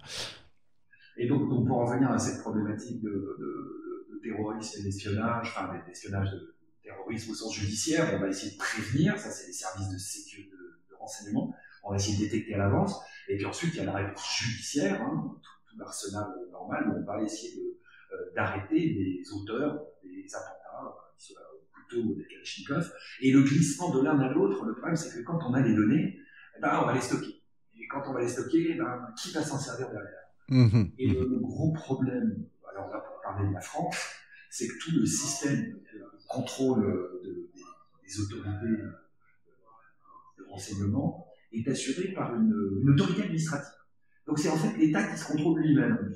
Et pour des raisons historiques qui me semblent toujours assez étranges mais qui s'expliquent quand même bien, la France refuse d'ouvrir son système à du contrôle judiciaire, c'est-à-dire à des juges qui diraient ça j'autorise pas, parce que c'est une manière pour l'État de perdre le contrôle sur sa surveillance de sa population, qu'elle soit faite de manière bienveillante pour lutter contre des attentats ou pour détecter des mouvements sociaux. Et par exemple, les Gilets jaunes sont un excellent exemple de ça. C'est un mouvement où il n'y a pas de tête. Je ne prends pas position sur ce que souhaitaient les Gilets jaunes, mais voilà. Mais simplement, on voit qu'il y a des gens, tout d'un coup, qui se sont regroupés et qui manifestaient, certains cassaient, pillaient. On voit qu'il y a des phénomènes sociaux qui sont plus ou moins acceptables. À partir du moment où on va filmer tout ça avec des caméras partout, qui va se servir de ces données? Et puis, si on sait le faire pour les caméras, on sait le faire pour les téléphones, on sait le faire pour les ordinateurs, on sait le faire partout. Donc, ces gros stocks de données, qu'est-ce qu'on en fait et qui va contrôler ça? Et en France, nous, on a ce qu'on appelle la CNCTR, la Commission nationale de contrôle des techniques de renseignement. C'est super. Et c'est trois personnes du Conseil d'État, 3 personnes de la Cour de cassation, 3 je sais pas quoi, 3 députés, 3 sénateurs. Donc c'est toujours un même petit microcosme de fonctionnaire entre guillemets qui va juger si on veut aller espionner à des fins de renseignement, terroristes ou autres, des gens. Et ça manque pour moi un peu de contrôle judiciaire. Alors les Américains, eux, ils ont tout de suite dit on va mettre des cours, des tribunaux spéciaux, parce qu'il y avait courts, nous il y avait tribunal. Et donc ils ont mis en place beaucoup de systèmes de tribunal, mais le problème c'est que les tribunaux ils disaient oui à 99%. Et en fait le dossier arrivait, les juges ne disaient pas, ils signaient et ça partait. Donc c'est difficile dans des démocraties de trouver un bon équilibre entre ces outils qui permettent de faire quelque chose de positif, qui serait une surveillance pour éviter ou identifier les auteurs d'attentats, les détecter avant, les comportements dissonants, voilà, un type comme ça, il fait ça, ça y est, il appelle à la prière 5 fois par jour, c'est un indice, ok? Alors, on arrive à la justice prédictive. Voilà, c'est un vrai problème. Donc il y a d'abord la collecte des données, le stockage des données, puis ensuite ce qu'on va en faire. Et avec l'IA, aujourd'hui, le machine learning ou le deep learning, même encore mieux, on voit qu'on arrive à prédire un nombre de trucs, c'est impressionnant. Alors quand on le fait pour la santé... Comment ça marche pour les complètement novices, parce qu'on a l'image... on a l'image d'une intelligence, justement. C'est quoi exactement l'intelligence artificielle? Alors, c'est marrant, aujourd'hui, en 2020. Ouais, je viens de mettre en ligne, là, il y a 2-3 semaines, une étude en BD qui s'appelle... Mais c'est pas innocent. Hein. Ouais, si je te pose la question, c'est pas innocent. Merci Pierre, je te dois $5. Mais ça fait déjà 10 depuis le début de notre conversation. Oui. Et en fait, comment ça marche? Pour beaucoup de gens, l'intelligence artificielle, c'est les robots humanoïdes type Terminator. C'est pour ça que moi j'adore ces films de science-fiction. Pour beaucoup de gens, l'intelligence artificielle, c'est ça. C'est un robot humanoïde qui est capable de parler, de se déplacer, de faire des tas de trucs. La réalité aujourd'hui, en 2020, l'intelligence artificielle, ce sont des logiciels qui sont gorgés de données, voilà, des métadonnées par exemple, et ce qu'ils vont produire, c'est une analyse de toutes ces données comme un tableau Excel. Sauf que quand nous, humains, on va faire un tableau Excel, on va faire colonne ABC, ligne 1, 2, 3, et ces logiciels, eux, ils vont inventer des colonnes supplémentaires de classement.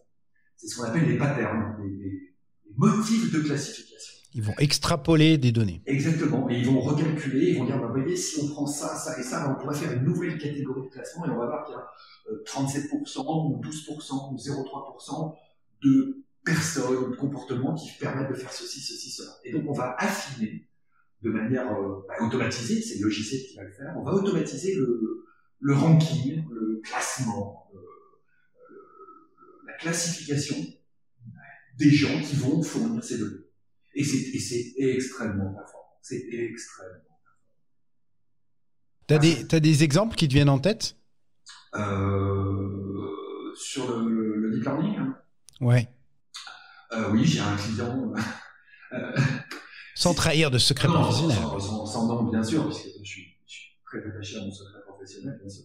Mais l'exemple est assez parlant. Si vous allez sur un site de e-commerce un peu connu, un peu machin, vous trouverez inéluctablement un moteur de recommandation dedans. Ah, vous avez cliqué sur le bouton de 12, vous devriez peut-être acheter la clé de 12 qui va avec vous. Vous avez aimé le sac rouge, peut-être que vous voudriez des chaussures assorties. Eh bien ça c'est quoi? C'est un prestataire qui va prendre les données de navigation en temps réel sur le site du e-commerce, qui va les faire mouliner dans son data center, et en temps réel c'est 300 millisecondes, donc c'est 0,3 secondes entre le moment où je clique et le moment où j'ai la recommandation. Donc c'est du temps réel pour nous. Eh bien aujourd'hui, cette analyse du comportement et cette capacité à te proposer, ah bah si t'as aimé tel tempo, telle musique, je te suggère telle autre musique, si t'as aimé Varsovie, tu vas aimer Budapest, n'importe quoi, parce que techniquement ça marche de la même manière. Eh bien le prestataire qui va avoir ces datas, lui, il va les mouliner, et il va les mouliner avec de l'intelligence artificielle.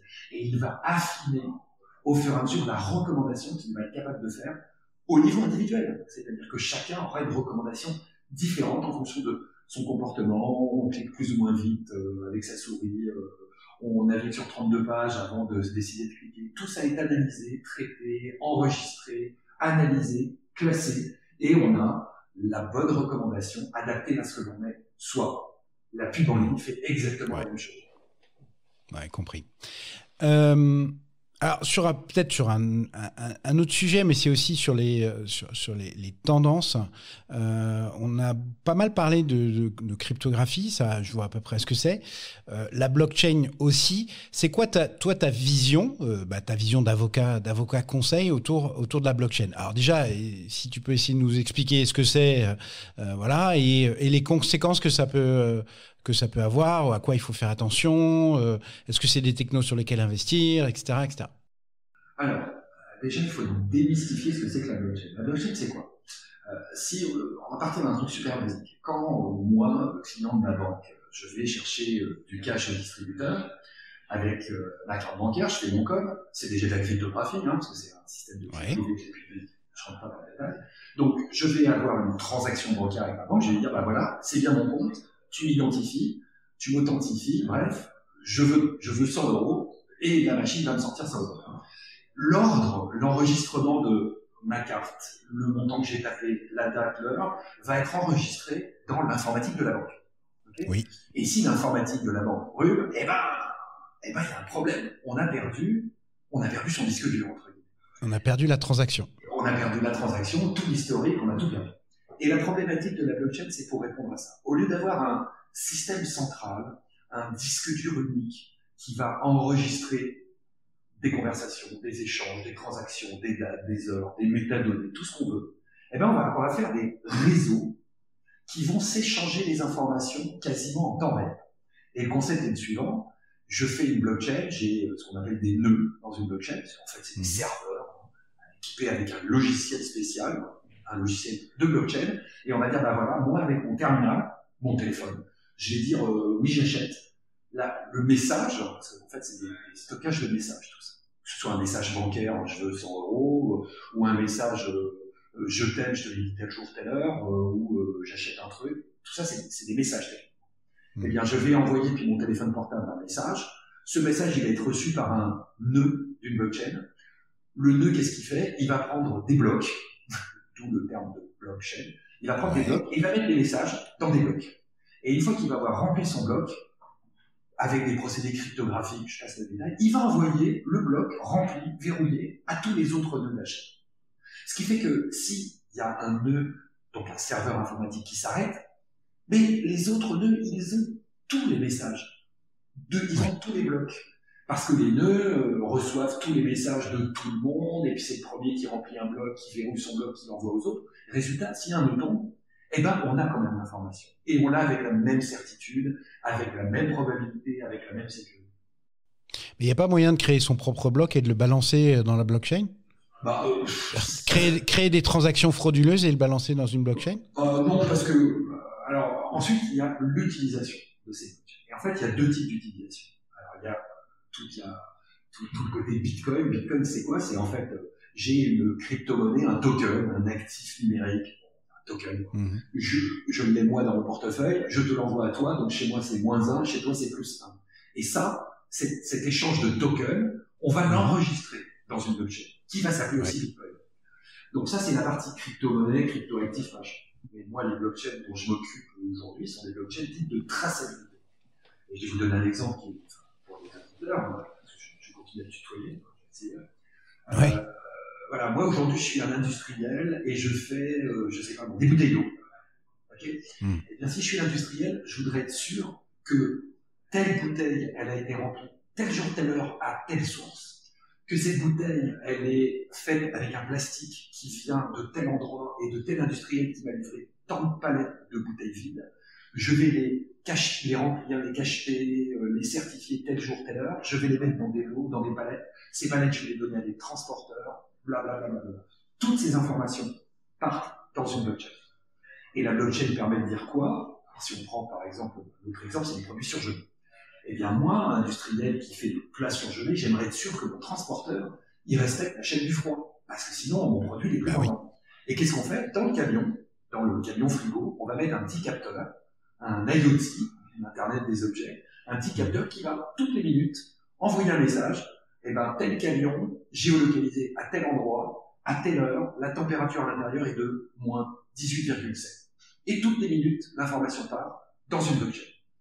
Donc, tous les intervenants depuis la création du plat surgelé, d'où ça vient, combien il y a de produits machin, est-ce qu'il y a de l'œuf truc, qui l'a produit, à quel endroit machin, on le transporte, on le stocke, on le commercialise. Toutes ces informations vont dans une blockchain. Ce qui fait que l'industriel, lui, il va avoir une énorme quantité d'informations. Il saura que le produit, c'est bien ce qu'il a commandé, c'est bien les ingrédients qui ont bien été assemblés tel jour, telle heure, sur telle chaîne, qui ont été cuits à telle température, parce que le four va envoyer les informations de la même manière. En fait, tout le monde, toute la chaîne technique va envoyer ces informations et on va les certifier. Parce que quand le capteur envoie son message -18,7 à tel point kilométrique de tel camion conduit par telle personne, eh ben là, on a une traçabilité de l'information qui est phénoménale. Et quand ça arrive dans le nœud, il va prendre tout ça, il va les mettre dans des blocs, les blocs, il va les remplir, il les envoie à tout le monde, et tout le monde a la chaîne des blocs qui ont été certifiés. Et aujourd'hui, ces blockchains industrielles fonctionnent en production, j'en ai eu qui tournent depuis plus de 2 ans maintenant, et ça vaut pour l'alimentation, ça peut servir pour l'énergie, ça peut servir pour les contrats. Alors pour les contrats, ça ne marche pas encore très bien, tout le mythe autour du smart contract. C'est quand même du flan généralisé, parce que l'idée c'est que, c'est quoi un smart contract? Quand j'achète du bitcoin, donc j'ai bonjour machin, envoie-moi 5 bitcoins, je t'envoie du pognon, du vrai pognon en échange, ce qu'on appelle des monnaies fiat. Bref, je t'envoie de l'euro et toi tu me passes du bitcoin, on va enregistrer tout ça, donc c'est super. Mais c'est un contrat en lui-même, c'est que en fait dans mon portefeuille il y aura, si j'en achète 10, j'aurai plus 10, et celui en face il y aura -10. Donc c'est une sorte de contrat automatique. Et ça a été complètement fantasmé. Les fonds de City, oui, on va faire des contrats automatiques, les logiciels auront toujours raison. Bon, c'est que du flan, ça marche pas. Le vrai contrat, c'est le contrat qui a été accepté en signature électronique ou en papier. Et ensuite, le logiciel va juste refléter ce qu'il y a dans le contrat. Et le mythe du smart contract aujourd'hui, c'est vraiment le truc pour faire vendre, je sais pas quoi. Ça marche quasiment pas. C'est du flan complet. Donc c'est soit la traçabilité, soit c'est l'échange de crypto-monnaies. Puisqu'on parle un peu buzzword, les trucs. Aujourd'hui, c'est quoi les technos à regarder? C'est quoi les tendances que tu vois arriver ou qui sont déjà là, mais pas forcément grand public, mainstream, comme on dit. Toi, c'est quoi que tu vois là arriver? Alors moi, ce que je vois arriver, c'est que l'État est en train de s'entraîner pour faire une blockchain fiscale dans un domaine très particulier pour l'instant qui va toucher qu'une industrie très précise où ils sont un nombre d'intervenants extrêmement contrôlés pour des raisons stratégiques machin. On est en train de leur dire vous allez arrêter les déclarations papier, maintenant vous allez tout nous faire dans une blockchain. Ouais. Ce qui fait que là, c'est magnifique. Tout va être déclaré en temps réel, tout est contrôlable, tout est vérifiable. Mais il ne faut pas oublier que dans la blockchain, on peut envoyer des informations fausses. Si je dis, moi, si on me demande de mettre mon nom et je mets un nom bidon, le message qui va partir dans la blockchain, il sera erroné. Par contre, on saura qui l'a envoyé, à quelle heure, à partir de quel point. Et on pourra éventuellement détecter que l'information est erronée, soit par une erreur, le capteur il est gelé, il continue d'envoyer un message comme quoi c'est à 19,3, moins 19,3, alors que le capteur est en panne. Donc on va détecter le caractère anormal du message, soit il y a des messages de truand. Moi j'ai une hypothèse dans une de mes blockchains industrielles, où il y a un transporteur qui a dit qu'il était arrivé avec un camion pour charger du matériel, et puis à l'arrivée, il y avait 2 camions. Ah. Et on dit, tiens, oui, parce qu'on pense que je t'envoie 2 camions, mais il n'y en a qu'un seul qui arrive, donc là, c'est le vol. Et tandis que quand je reçois la marchandise dans un camion et que j'en livre 2, là, c'est de la contrefaçon. Ça veut dire qu'il y a un deuxième camion, fantôme, entre guillemets, rempli de on sait pas quoi, qui sont pas des produits originaux, certifiés, contrôlés par l'industriel. Et il y a 2 camions qui arrivent au lieu d'un. Et là, on découvre qu'il y a un problème. Donc, les hypothèses, c'est pas que la détection de la truande au vol, ça peut être la détection de la truande à la qualité, à la fausse provenance, au faux domaine de livraison. Enfin, ça permet de récupérer de la donnée de partout. Alors, il y a les impôts qui sont en train de s'y mettre, puis si ça marche bien au niveau des professionnels dans cette industrie, je peux même pas dire ce que c'est, parce que, mais bon, c'est en cours, hein, ça va bien. Il y a le monde de l'art qui se met à la blockchain. Je vais authentifier un tableau, je vais authentifier le galeriste qui va le vendre, je vais certifier que c'est bien moi qui ai dit que c'était bien mon tableau, que je vais le vendre à un tel, la transaction est enregistrée, certifiée, redatée, tout va bien. Donc il y a le monde de l'art, il y a bien sûr le monde de la finance et des produits financiers qui est en train de s'y mettre. Chez les professionnels, c'est impératif de certification. C'est un tel jour, telle heure, à tel endroit qui a dit ça, qui a écrit ça, que ce soit une machine ou une personne, tout est enregistré, tout est partagé, tout le monde a l'information en temps réel, donc le risque de fraude va diminuer drastiquement, ou en tout cas on sera capable de l'identifier beaucoup plus vite. Et ça touche multisecteur. Ouais, c'est ça, c'est-à-dire qu'à partir du moment où il y a des problématiques de certification ou d'authentification, la blockchain est une techno qui va prendre le pas. Voilà. Et la technologie aujourd'hui fonctionne, hein. Il y a de l'open source qui marche très bien, il y a des logiciels propriétaires, parce qu'en fait c'est 2 types de logiciels, c'est ce qu'on met sur le serveur qu'on appelle le nœud, et puis le logiciel sur le terminal. Donc c'est 2 bouts de logiciels qui sont compatibles entre eux, c'est tout. Et après c'est la capacité de traitement et de stockage dans les data centers. Moi j'ai un client qui fait une blockchain as a service, entièrement dématérialisée. Il a des buckets, ce qu'on appelle des buckets S3 sur Amazon Web Services, un peu aux États-Unis, un peu en France, un peu en Allemagne, un peu par-ci, un peu par-là. Et lui, il a juste toutes ses équipes avec des ordinateurs devant eux, des consoles, et leurs disques durs, c'est juste les disques durs de leur ordi, et tout se fait à distance, par connexion à des réseaux de communication électronique, par Internet. On va prendre un terme plus agréable, plus communication électronique. Et ça marche très bien. Après, ça demande un peu d'organisation, ça demande un peu de sous, ça demande pas de trucs, mais c'est une techno géniale. Alors le droit rame un peu pour reconnaître la validité juridique de tout ce qui est certifié techniquement. Là, il y a encore un problème juridique, c'est pas évident, ça fait des contrats qui sont très très très longs, très complexes, mais on commence à y arriver avec des degrés de risque pour les opérateurs de ces blockchains qui commencent à être acceptables. Donc, si dans ceux qui nous écoutent, il y en a qui ont ce type de problématique, voilà. Constellation Avocat, Marc-Antoine Ledieu, j'ai 2-3 presse d'ailleurs en BD, bien sûr, sur le sujet, qui sont accessibles en ligne. Moi, j'hésite pas à partager. Après, j'ai quelques solutions dans les contrats, ça, j'ai bien pour. Je ne peux pas tout dévoiler. Mais sur les principes, c'est entièrement dans mes posts de blog, il n'y a pas de souci. Je vais revenir sur un peu toi parce que finalement, un avocat, c'est un entrepreneur. Oui. Tu as été à ton compte, tu as été dans des cabinets, là aujourd'hui associé dans Constellation. Comment un avocat trouve ses clients? Par ses qualités, ses compétences, par sa manière de communiquer. Quand on est plus dans un créneau et qu'on sait de quoi on parle, les gens vous appellent, vous posent des questions, et quand ils voient que les réponses sont pertinentes, ils commencent à vous faire bosser. Ça, c'est une première partie de la réponse. Et nous les associés de Constellation, on est 5.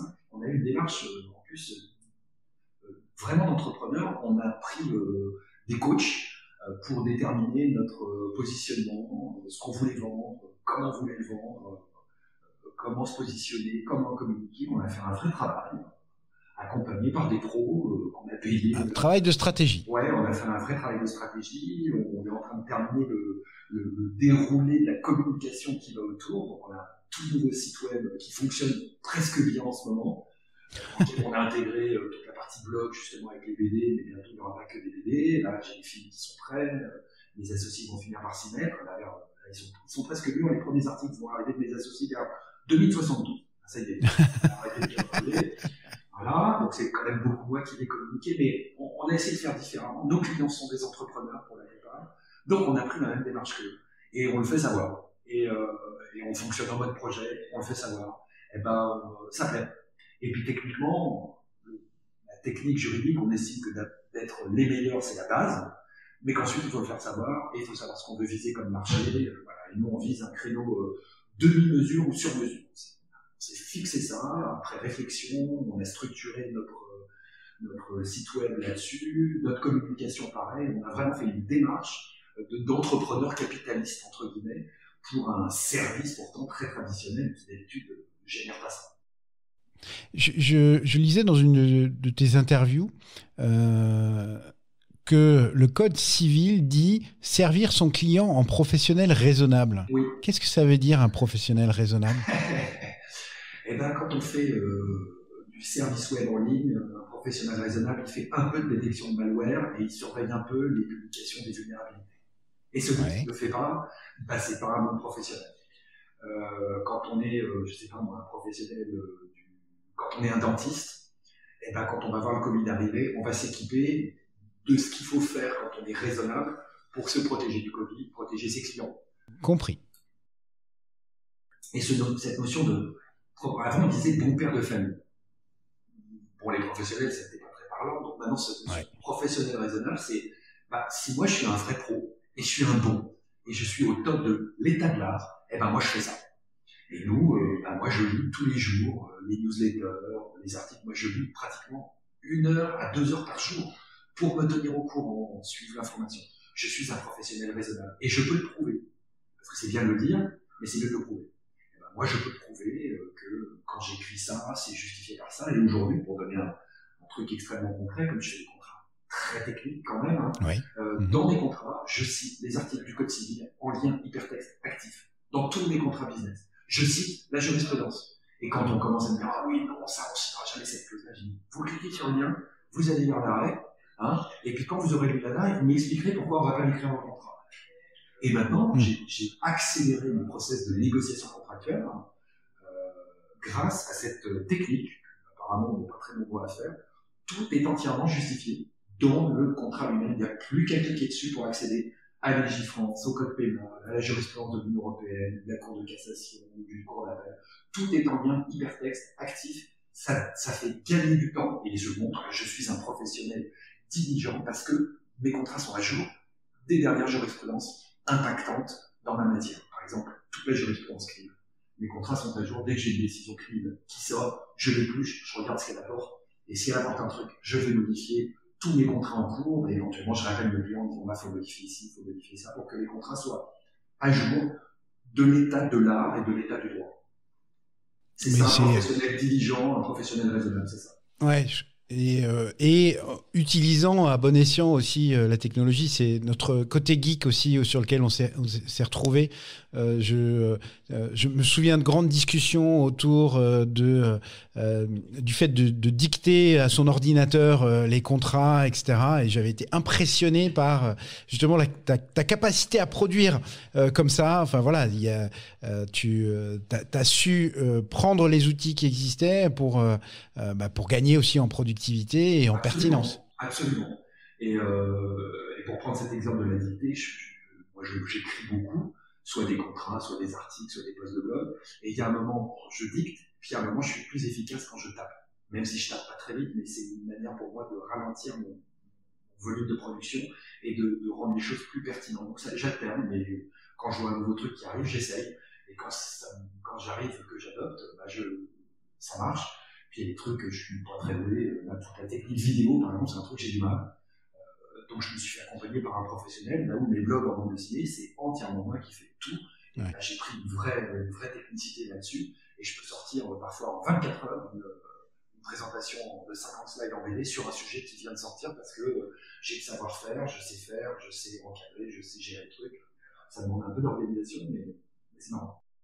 Alors, si vous aviez encore un doute sur Marc-Antoine et toutes ses connaissances, ça y est, je pense qu'après plus d'une heure passée à l'écouter, vous avez compris qu'il maîtrisait pleinement tous ces sujets.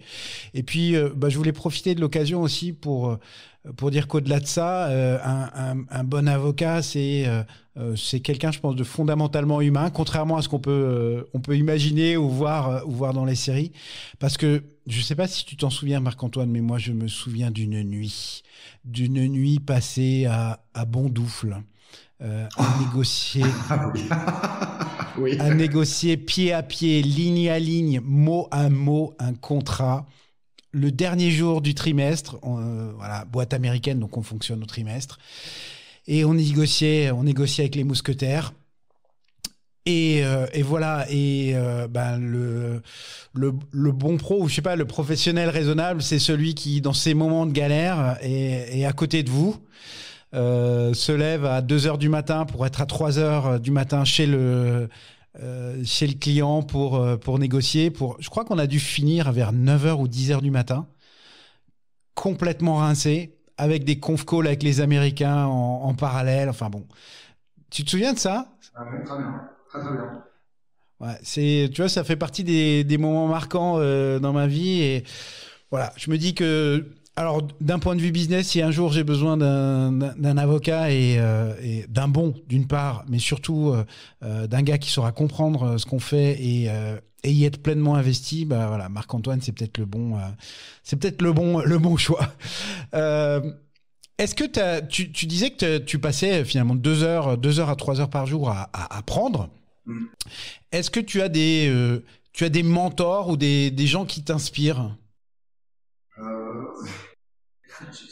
Je vais être très prétentieux. Non. Non. Ok, bon, d'accord, merci. Mais pour donner un exemple en parallèle, quand j'ai commencé à faire mes présentations BD sur la technique et droit du numérique, tout le monde m'a dit « Oh là là, mais fais pas ça, c'est bizarre, tu devrais pas, t'y passes trop de temps, ça marchera jamais. » Bon, moi j'y croyais, je l'ai fait, et ça marche pas mal. Maintenant, même des codex où j'arrive et j'explique des trucs avec mes BD, ils sont un peu surpris au début, puis à la fin ils comprennent que c'est jamais qu'un vecteur pour capter l'attention ou une manière décalée d'expliquer des choses qui sont techniques, pas drôles, un peu barbares. Et pour ce qui est des lectures, en fait j'ai fait pareil, à un moment j'ai été chercher, je regarde, je tente, j'écris, je m'abonne, quand ça me plaît plus je me désabonne, je fonctionne de manière assez autonome, et je peux aller voir ce que font les autres. Mais au bout d'un moment, les journées n'ont que 24 heures. J'ai protesté officiellement, j'ai demandé que ça en fasse 28 pour moi, et j'ai eu un succès très limité. Non, il y a un moment, de toute façon, il faut s'arrêter. Puis j'ai une vie de famille, il faut bien que je lise aussi les quelques BD que j'ai chez moi. Donc il y a un moment, je fais le mieux possible, j'essaie de rester ouvert sur les nouveaux supports, les gens qui apparaissent. Le truc pour moi qui est intéressant, c'est les réseaux sociaux. Moi, je suis assez actif sur LinkedIn parce que c'est une source d'information très intéressante, parce que les gens relaient. Et quand on voit un bon article qui est sorti sur machin, je découvre un nouveau truc, je vais voir si c'est pertinent, je vais m'abonner, je regarde de temps en temps. En fait, moi, les réseaux sociaux, j'étais très dubitatif au début. Et LinkedIn, je n'en fais pas de pub, pas particulièrement. Ouais, ils n'ont pas besoin de... Ouais, ils n'ont pas besoin, c'est ça. Je garde mon indépendance. Mais j'avoue que la manière dont aujourd'hui les professionnels communiquent sur LinkedIn, c'est une source d'information qui est très intéressante. Pas que les avis que chacun donne, mais tiens, il y a ça qui est sorti à tel endroit, et on le met à disposition avec un lien hypertexte, on clique et on a accès à l'information. Ça, c'est fantastique. Ça, c'est un truc. Alors, il est 10h30, on l'entend, mais j'ai l'impression effectivement qu'il y a un effet volume aussi autour de LinkedIn, en France en tout cas, qui fait qu'aujourd'hui ça devient un outil hyper pertinent. A contrario, tout ce qui est social selling, qui au début est très, très rigolo et très intelligent, quand aujourd'hui je reçois entre 3 et 10 sollicitations par jour non souhaitées, ça commence à être un peu lourd. Alors, c'est le problème de l'email. À un moment, quand il fallait faire du marketing, même pour nous, il fallait envoyer des emails. On envoyait des emails à tout le monde. On recevait des emails. Ça, c'est un système qui maintenant, pour moi, ne fonctionne plus. On fait plus de sollicitations par email parce qu'on en reçoit trop, ça va dans les spams, on en a ras-le-bol. Puis c'est là où il y a toutes les pièces jointes toutes pourries avec tout le hacking de la Terre. Donc ça, c'est net. Et puis, effectivement, ça a basculé sur ces sollicitations sur les réseaux sociaux. Et là, moi, ça commence à me casser les pieds aussi. On reçoit, ah oui, tiens, auriez-vous un instant à me consacrer? Bon, le message qui a été écrit à 12,7 personnes, et on croit que c'est adressé à soi, ça commence à être un peu pénible aussi. Donc, on a la capacité, au moins, dans les réseaux sociaux, de dire non, toi, je te veux plus, ou toi, je te prends. Et moi, maintenant, j'ai des trucs, je dis non, quoi. Je refuse la mise en relation, je refuse le contact, parce qu'on est sur-sollicité. Il y a eu un glissement des habitudes. Maintenant, moi, je parle surtout de LinkedIn, parce que je bosse avec que des pros. Facebook, j'ai pas trop d'habitude, et puis alors les trucs de photos, de trucs instantanés, ça je fais pas. Mais il y a effectivement un glissement, nouveau mode de communication, nouvelle politique marketing, commerciale. Il y a un moment, c'est un peu pénible. Je suis assez d'accord. Est-ce qu'il y a un truc dans ta vie qui te rend particulièrement fier?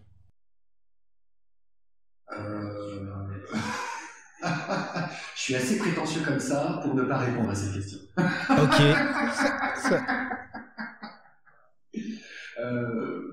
Je serais embêté pour répondre à vous pourquoi à ça.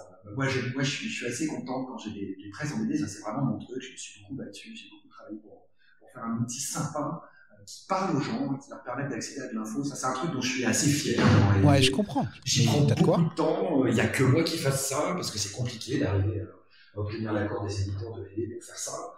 Donc c'est vraiment mon bébé, j'y suis super attaché, j'ai mon personnage en BD maintenant, parce que sur les réseaux j'ai enlevé des photos. Ouais, d'ailleurs sur ton profil LinkedIn, c'est elle qu'on voit. Ah oui, alors ça c'est l'anecdote rigolote, que je vais à une signature d'une BD d'un auteur que j'aimais vraiment bien, et donc on sympathise, je discute, et je dis, tu peux pas me faire, voilà, j'ai un blog d'avocat, il faudrait mon personnage d'avocat, est-ce que tu pourrais me faire mon petit personnage? Il me fait pas de problème, une semaine après il m'envoie, il m'avait fait en mana.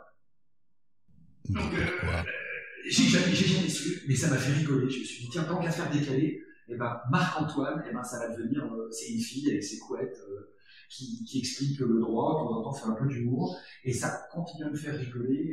Je me cache un peu derrière mon personnage, et ça m'éclate. Et donc, il y a toutes les BD du commerce, plus mon personnage qui interagit dans les 13 et qui dit des trucs plus ou moins sérieux, toujours à vocation professionnelle. Ok, mais merci Marc-Antoine pour tout ça. Est-ce qu'il y a avant de passer au questionnaire de fin, est-ce qu'il y a une question que j'aurais dû te poser ou que tu aurais voulu que je te pose? Je sais pas, mais il y a une considération à laquelle je crois beaucoup aujourd'hui. Moi j'ai 50 ans maintenant, j'ai fait des études, collège-lycée, comme tout le monde qui fait des études, moi assez littéraires, il y avait des livres, voilà. Et avant, on disait, ça y est, je suis devenu avocat, donc maintenant, j'ai juste à faire mon boulot et j'ai gagné des sous. Et je crois qu'aujourd'hui, avec l'explosion des réseaux de communication, des téléphones, machin, aujourd'hui, on ne peut plus dire, c'est acquis, ça ne changera plus. Je crois qu'aujourd'hui, nous tous, dans tous nos métiers, on doit se remettre sur le grill et en question de manière constante. Et on doit avoir tous, dans tous nos métiers, nos vies de famille éventuellement aussi, la société évolue, les mœurs évoluent. On doit être plus flexible qu'on était avant. Aujourd'hui, les situations de rente, les faits acquis qui ne changeront jamais, sont en train de disparaître. Il faut être agile, il faut s'adapter, il faut être curieux, il faut s'ouvrir, il faut écouter, éventuellement parler, je vous demande votre avis, mais je crois que les sociétés d'aujourd'hui, dans le monde entier, sont des sociétés qui sont beaucoup plus évolutives, il faut être plus à l'écoute. Il faut se documenter, il faut lire, il faut être curieux. Il faut écouter des podcasts. Il faut écouter des podcasts, j'en fais en matière de... Ouais, sur la cybersécurité, j'ai vu. Voilà, parce que le seul avocat qui arrive à comprendre un peu des explications très techniques sur des cyberattaques ou des systèmes compliqués, à un moment, je leur ai dit, moi je vous fais une histoire du droit du numérique. Je suis parti de Néandertal, et je me suis arrêté à la loi de programmation militaire de 2018, donc l'écart était grand. Et ils m'ont dit, ok, on va enregistrer en 1 heure, et en fait, on a fait 10 épisodes de 30 minutes. Et puis ils m'ont adopté, et puis j'y participe volontiers. Comment il s'appelle ce podcast? Ça s'appelle No Limit Sécu. No Limit Sécu. No Limit Sécu, c'est publié sur toutes les plateformes tous les lundis matins vers 6-7 heures. Et l'année dernière, j'ai été très actif. Là, j'interviens sur des sujets qui soit m'intéressent, soit parce que j'ai le temps ou j'ai pas le temps. Mais ça participe moins de ma formation parce que j'apprends plein de trucs. Et puis de cette volonté de partage, c'est gratuit, c'est pas rémunéré, bien sûr, comme avec ton podcast. Je trouve que ça fait partie des efforts qu'il faut faire pour se faire connaître, pour apprendre, pour montrer qu'on est prêt à donner, qu'on est ouvert, parce que nous, les juristes, la cybersécurité, il y a 5 ans, c'était même pas un sujet, on savait même pas que ça existait. Moi, je me suis dit, ça m'a branché, j'aime bien, ça m'intéresse. Curiosité et partage, finalement, on est bien dans le thème pour la colle. C'est exactement ça. Alors, c'est d'ailleurs, pardon Pierre, je vais te répondre 2 secondes, mais très volontiers. C'est ça qui m'a fait accepter tout de suite quand tu m'as proposé qu'on se parle pour ton podcast. Curiosité, partage, j'ai dit je prends. Voilà, et c'est pour ça qu'on se parle aujourd'hui. Excellent. Le questionnaire. Ouais, c'est ça. Mais on va arriver à égalité. Ouais, c'est ça. On va compenser, on ira boire un café. Le questionnaire librement inspiré du questionnaire de Pivot dans Apostrophe. Marc-Antoine, quel est ton mot préféré? Partage. C'est pas nonobstant. Bon, alors ça, il faut expliquer aux auditeurs. C'est un gag, et c'est un gag assez récurrent. C'est un mot qui fascine dans la langue française, et moi, je le mets dans tous mes contrats. Et j'ai un jour, ça c'était pas toi, c'était un autre client, il m'appelle, il me dit Marc-Antoine, s'il te plaît, là, j'ai une négo, c'est horrible, est-ce que tu peux me faire un non-obstant? Je te mets 10 € de plus. Et je vais sortir un non-obstant, et à chaque fois qu'il a envie de se marrer, il m'appelle, il me dit trouve-moi un non-obstant quelque part, s'il te plaît. Parce que ça fait très chic. Alors, qu'est-ce que ça veut dire non-obstant? C'est malgré. Au lieu de dire malgré que, nonobstant la ligne A8, c'est quoi que dise la ligne A8, blablabla. Nonobstant, c'est juste. Ouais, puis c'est beaucoup, beaucoup plus élégant que malgré que. Oui, quand même. Voilà. Le mot que tu détestes. Le mot que je déteste, c'est honnêtement. Le mot honnêtement. Moi, j'adore quand les gens commencent une phrase par honnêtement, ou je suis sincère, ou je te promets. Ça n'est pas vrai. Personne n'est honnête sur cette terre. Sauf moi, bien sûr. Évidemment. Mais le côté honnêtement, c'est genre, je te jure, je te dis la vérité, quoi. Donc, oui.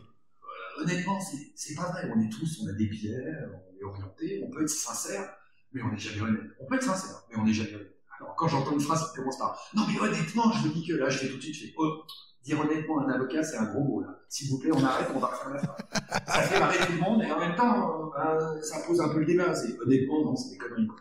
Ouais, moi, je lis que des clients honnêtes, moi. Même en prison, ils sont tous innocents. Ben oui, voilà. C'est le principe de principe de base. Le son ou le bruit que tu aimes? Moi, pour me concentrer quand je bosse, j'écoute beaucoup de musique. J'écoute beaucoup de musique instrumentale, ça me relaxe. Donc le son, de manière générale, et la musique sont un élément très important de ma vie, y compris professionnelle. Ça t'empêche pas de te concentrer? Non, alors c'est des trucs que j'ai déjà écoutés 2700 fois, bien sûr. Au bout d'un moment, je suis presque bercé, mais ça me permet de m'isoler.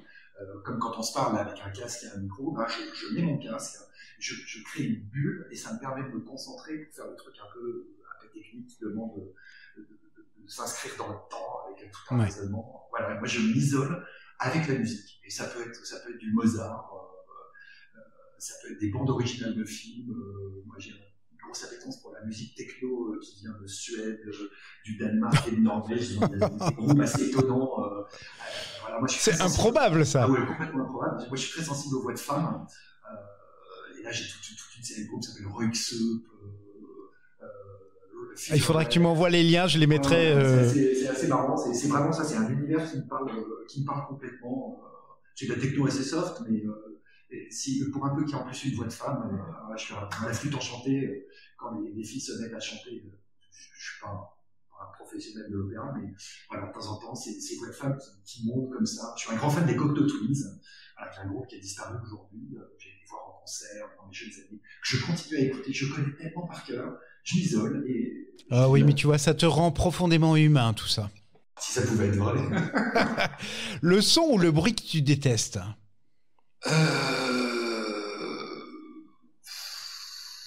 Le bruit de la bouteille qu'on débouche quand on me dit que j'ai pas le droit d'en boire. Ça, c'est un truc. Le ploup du bouchon, on me dit, ah ouais, non, mais toi, tu n'as pas droit. Ça me rend hystérique, ça. Le juron, gros mot ou blasphème favori?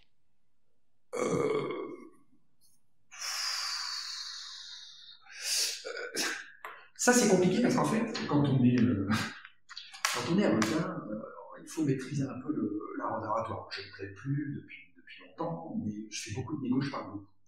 Et je fais des conférences et il y a un truc qu'on a appris quand on fait une conférence, un discours, un cours, il faut glisser un gros mot, un seul, parce que ça casse l'ambiance, ça va démarquer, ça va frapper. Mais je vois que quand on veut vendre des choses un peu intelligentes, le gros mot, le juron, non, j'ai pas trop, ni en favori, ni en détestant. Par contre, ce que j'utilise beaucoup, c'est des métaphores type, voilà, celle du mois, c'est on va pas se regarder avec des saucisses. Ça, c'est mon expression. Et moi, je viens de la sortir en négociation, il y a eu un grand plan, et puis il y a quelqu'un qui a éclaté de rire, et le but était accompli, c'est que c'est pas méchant, c'est pas grossier, c'est extrêmement imagé, c'est inattendu, et ça capte l'attention, et à un moment, ça va créer un lien, parce que quand on veut être écouté, en fait, il faut se montrer à la hauteur de son interlocuteur. C'est une des grandes leçons de la vie que j'ai appris, c'est que si on veut être entendu, il faut s'adapter à son interlocuteur. C'est pas ce qu'on dit, ce qui compte, c'est ce que l'autre va entendre. Et si à un moment il faut casser un cadre normé, hiérarchique, ce qu'on veut, un gros mot peut-être, mais une expression c'est mieux. Et moi j'ai une source fabuleuse, c'est tous les Audiards, toute cette langue française est extrêmement imagée. Voilà. Tiens, j'ai une phrase pour toi d'Audiard qui colle pas mal au métier d'avocat, qui est que la culpabilité d'un seul n'exclut pas la responsabilité de tous. Oui, ça c'est très vrai. Et c'est du Audiard, c'est hyper profond. Enfin voilà.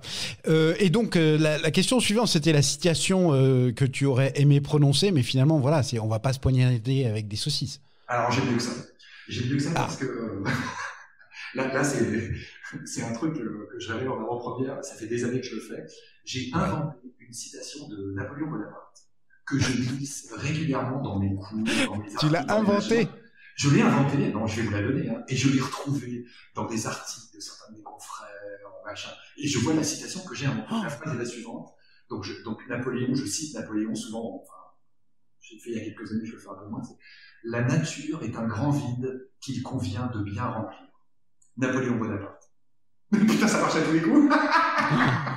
Ça, c'est énorme. Et en fait, c'est là où on voit que quand on dit des choses sérieusement, dans un français qui n'est plus le français d'aujourd'hui, avec l'esprit de la langue de l'époque, mais ça passe à tous les coups. Donc, je fais ça de temps en temps. Ça me fait beaucoup rire. Non, mais alors, ça, à la rigueur que tu le fasses, mais que ce soit repris derrière. Mais qui va aller vérifier une citation de Napoléon Bonaparte? Qui ose faire ça? Oui, puis il l'a dit le matin de Waterloo. Ouais, voilà, c'est ça. Donc c'est ma phrase fétiche que j'utilise depuis des années. La nature est un grand vide qu'il convient de bien remplir. Mais de toute façon, voilà, cette révélation est cachée après 1h30 d'écoute du podcast. Donc il doit y en avoir 2 qui restent à nous écouter là. Donc voilà, finalement, c'est pas un grand spoil. Ouais. Dernière question. Si Dieu existe, qu'aimerais-tu, après ta mort, la plus tard possible, l'entendre te dire? J'ai un problème avec cette question, c'est que je m'appelle déjà le Dieu. Donc imaginez... Ah oui, c'est vrai, j'avais pas fait le... Ah oui, déjà, donc j'ai un vrai problème, parce que ça fait très longtemps que je joue beaucoup sur mon nom de famille, parce que c'est pas très commun, mais en plus mes initiales c'est M-A-L, Marc-Antoine Le Dieu. Donc il y a le Dieu, il y a Mal, donc il y a tout ce jeu subtil entre le bien et le mal. Je sais que, comme tout le monde, je finirai par mourir, j'espère pas trop du Covid. Mais bon, oui, en fait, pour finir, il y a une citation qui est une vraie citation, qui me plaît beaucoup, d'un personnage qui a été historique, qui a été très, très polémique, très controversé, qui était Monsieur de Talleyrand-Périgord. Il a quand même servi Louis XVI, ensuite il a fait toute la Révolution, il a servi Napoléon, et il a continué à servir la France, après lui, après. Et quand il est mort, vers 1830 ou 1839, je ne sais plus, il a eu cette phrase magnifique. Il a dit « J'ai fait un peu de bien dans ma vie ». La phrase était juste « J'ai fait un peu de bien, c'est là mon meilleur ouvrage ». Et je trouve la citation pas mal. Je laisse un temps de silence. parce que ça mérite ça. Et puis si t'es Talleyrand, ouais, c'est un personnage hyper intéressant. Marc-Antoine, il me reste à te remercier de tout le temps que tu as bien voulu nous consacrer. Un grand plaisir. C'était hyper intéressant. J'y ai appris ou redécouvert un certain nombre de choses. Avec un point qui est qu'effectivement le droit s'invite dans les technologies. Il en est une des composantes fortes. Parce que si demain nous ne voulons pas que 1984 ressemble à 1984, c'était la pub d'Apple, je crois, dans les années 80. Voilà, si on veut pas que 2084 ressemble à 1984, il faut y faire attention. Et des gens comme toi sont là aussi pour nous aider à ça. Donc un grand merci. Un grand merci. Je mettrai toutes les références de tout ce qu'on a pu citer dans la description. Et si vous avez tenu jusque-là, n'hésitez pas à mettre un commentaire sur la plateforme de podcast qui vous a amené jusque-là. Mettez un like, partagez. Vous avez une obligation, un binding à partager ça avec au moins une personne, histoire que la colle fasse florès. Marc-Antoine, un très, très, très, très grand et sincère merci. Avec très, très, très, très grand et sincère plaisir. Allez, on est parti pour le 2e confinement. On se fait plaisir, haut les cœurs et vive la France. À bientôt. Bravo, vous avez tenu jusque-là. Si cet épisode vous a plu, vous pouvez le partager avec tous vos amis. Point important, abonnez-vous à La Colle sur votre plateforme de podcast préférée pour obtenir dès leur sortie les nouveaux épisodes. Mais aussi et surtout, laissez-moi un commentaire pour me dire ce qui vous a plu, ce qui vous a déplu, les trucs à améliorer et, je l'espère, vos encouragements. On se retrouve très vite pour un prochain épisode de La Colle.